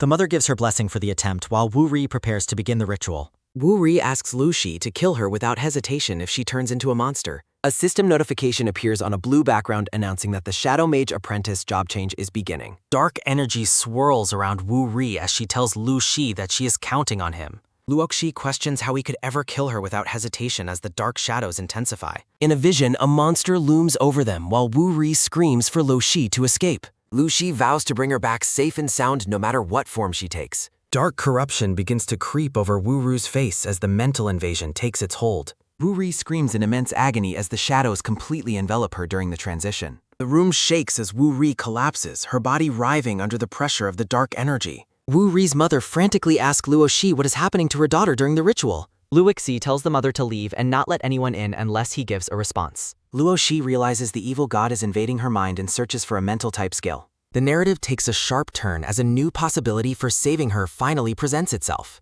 Luo Shi calls out to the mental entity dwelling inside his own body for immediate assistance. A blue speech bubble from the shadows confirms the entity's presence, claiming they are everywhere. The dark silhouette of the entity within Luo Shi becomes visible against the blue-tinted darkness. Luoxi requests entry into the girl's mental world, but the entity says it cannot enter alone. The shadow creature warns Luo Shi that he will die if he fails to defeat the invader. Luo Shi asserts that he will not die and is confident that he will definitely win. The entity praises his resolve and challenges him to handle this small fry to prove his worth. A powerful stream of blue energy erupts from Luo Shi's chest to initiate the mental link. The blue energy connects to the corrupted girl, establishing a bridge between their two consciousnesses. Luoxi commands the evil god's consciousness to leave his comrade alone as he focuses. Luo Shi closes his eyes, allowing the blue aura to surge as he begins the mental transition. A massive pillar of white light shoots from the floor, marking Luo Shi's departure into her mind. Luoshi confirms he has successfully arrived within Wu Ri's mental world, observing the shifting clouds. Floating in the gray, cloudy expanse, Luo Shi begins his search for the source of the corruption. Lu Shi spots a line of mysterious, shadowy figures standing in the distance across a cloudy void. The hero questions if the distant faint spirit represents his comrade's soul trapped in this mental world. Luo Shi watches two versions of Wu Ri fight shadows, wondering why there are two of her. A massive shadow with glowing purple eyes demands the intruder prove their worth to gain power. The giant entity orders the girl to survive the relentless attacks of the shadow apprentices. The looming darkness promises acknowledgement only if the challenger manages to defeat the gathered minions. Surrounded, one Wu Ri notes the growing enemy numbers, while the other vows to win for family. Terrifying shadow monsters with glowing eyes lunge forward to attack the two versions of the girl. 3 ominous purple orbs of dark energy converge on the location of the two girls. A violent explosion of dark energy erupts as the shadow orbs strike their intended targets. One Wu Ri warns against taking direct hits while the other prepares to return fire with her gun. They feel overwhelmed by the sheer number of shadow minions closing in on their position. A sudden voice calls out from the darkness, promising immediate assistance to the struggling girls. A massive, glowing beam of blue, lightning-charged energy slices through the ranks of shadow monsters. Both versions of the girl look up in stunned disbelief at the sudden and powerful intervention. Lu explains he cannot hurt the illusions and tells the girls to handle them alone. The hero clarifies he will focus his efforts on defeating the evil god's lingering consciousness. Sharp lines of white and red energy cut through the dark atmosphere of the mental realm. Luoshi slashes through multiple shadow figures at once with his powerful lightning-infused blade. The hero vows to prevent his comrade's corruption in this life as he focuses his gaze. Luoxi continues his aggressive assault, declaring that the dark forces will not succeed today. Beams of white light cross the dark void as the hero's speed creates afterimages of his blade. The girls are shocked by Ashi's sudden appearance and his overwhelming display of power. One girl suggests leaving the minions to the hero so they can focus on their primary targets. A massive vortex of dark energy begins to gather as the shadow mages prepare a counterattack. Trails of dark energy whip through the air as the intensity of the mental battle increases. One Ruri warns that another dark orb attack is approaching and prepares to defend herself. Violent motion lines signify the rapid movement of the incoming dark energy projectiles. A huge dark orb looms over one of the girls as she is told to dodge. The girl is horrified to discover that the dark orbs possess a dangerous, devouring effect. The two versions of the girl embrace, realizing the new job class is truly formidable. They execute a coordinated landing together as a plume of dust rises from the ground. Numerous dark orbs suddenly manifest in the air, surrounding the girls from all directions. Spikes of dark energy erupt as the girl fires her gun to ward off the shadows. One form of the girl notes the different ways the orbs can execute their attacks. The girl in the dress fires her revolver, asserting they must fight back aggressively. Muzzle flashes illuminate the darkness as bullets strike the silhouettes of the approaching shadow mages. A system window shows the enemy's health at 85%, shocking the girl with their high defense. They coordinate their roles, with one focusing on dodging while the other handles all offensive actions. From a distance, the two girls look tiny amidst a field of numerous hovering purple orbs. The girl focuses, realizing that physical limitations and stamina in this space mirror reality exactly. A system window explains that the gun-type weapon trait consumes the user's stamina for automatic loading. Both versions of the girl stand ready, determined to seize every opportunity to secure a victory. Luoshi observes the shadows circling him, noting they are too afraid to charge forward. The hero decides to take the initiative if the dark entities refuse to make their move. Luoshi charges forward with his lightning sword, causing the surrounding shadows to react in alarm. The shadow entities retreat in fear as the hero's powerful aura begins to overwhelm them. Sharp motion lines track the hero's rapid movements across the dark, cloudy landscape. A dark silhouette drifts through the void as the battle reaches its peak intensity. Luo declares that running is futile and sentences the evil lords to death. Brilliant beams of white light pierce through the void, slicing apart the core of the shadow. Luoshi looks on in confusion as he senses a strange presence within the dark realm. A monstrous shadow with glowing purple eyes and a jagged maw shrieks at the hero. Luoxi notes that even a sliver of an evil lord's consciousness shouldn't be this weak. The massive entity lets out a deafening roar as the darkness around it begins to fracture. Lu Shi unleashes a flurry of sword strikes, creating multiple arcs of brilliant blue energy. A close-up reveals Luoshi's eyes glowing with a fierce red-tinted intensity. Charging forward, the hero declares that the enemy's relative weakness is irrelevant to their impending defeat. The giant purple eye of the entity widens in shock as Lu Shi closes the distance. Raising his sword high, the hero prepares to deliver a finishing blow to the dark consciousness. Luoxi delivers a devastating vertical slash, shouting that the enemy's power makes no difference. A blinding pillar of light erupts as the sword strike completely obliterates the shadow monster. A distorted, colorful speech bubble manifests in the void, offering praise for the hero's performance. The mysterious entity commends his work and urges the survivor to keep fighting for their sanity. Luo Shi wonders whose voice he is hearing before realizing it isn't a voice at all. He perceives the communication as an alien electromagnetic wave that transcends known human language systems. The hero understands the message is being converted directly into a language his mind can process. The fading shadows reveal they have been consumed by evil lords and offer their final strength. Luo Shi realizes S-rank cards are remnants of resistance from civilizations already devoured by evil lords. He concludes that these entities were once intelligent beings from worlds destroyed in the distant past. A vision shows Earth being slowly enveloped by the reaching, dark claws of space-borne corruption. Luo Shi reevaluates his belief that S-rank cards were merely tools for the Lord's sadistic pleasure. The hero vows to seize the final opportunity left behind by the fallen civilizations. Standing firm, Luo Shi challenges the observers from the depths of space to watch his progress. He declares that this planet will become a burial ground for the lords who caused tragedy. As the dark consciousness vanishes, Luo Shi feels his own presence in the mental world dissipating. Below, the two versions of the girl watch as the lingering shadows begin to drift away. Luo Shi tells the two girls that they are capable of handling the remaining illusions themselves. The girls are stunned by his departure and impressed by how easily he cleared the corruption. Before vanishing, Luo Shi tells them to focus on the job change while he waits. The two girls realize they must keep their dual nature a secret from the hero. They agree to perfectly disguise their shared identity once they return to the physical world.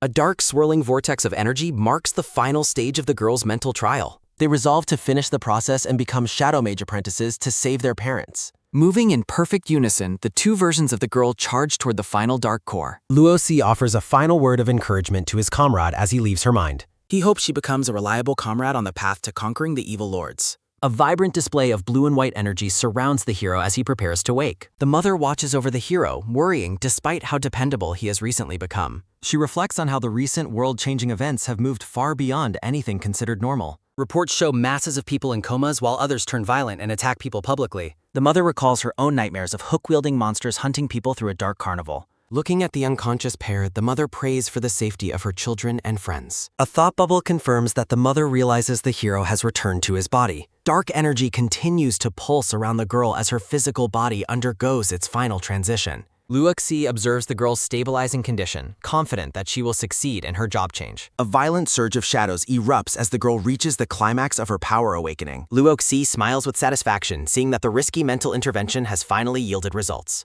The girl opens her eyes, which now burn with a sharp, newly awakened power. A system window officially announces that Wu Ri has successfully completed her job change. A system window confirms that Wu Ri has officially become a rank A Shadow Mage apprentice. Wu Ri joyfully tells Ashi that she has successfully completed her job class change.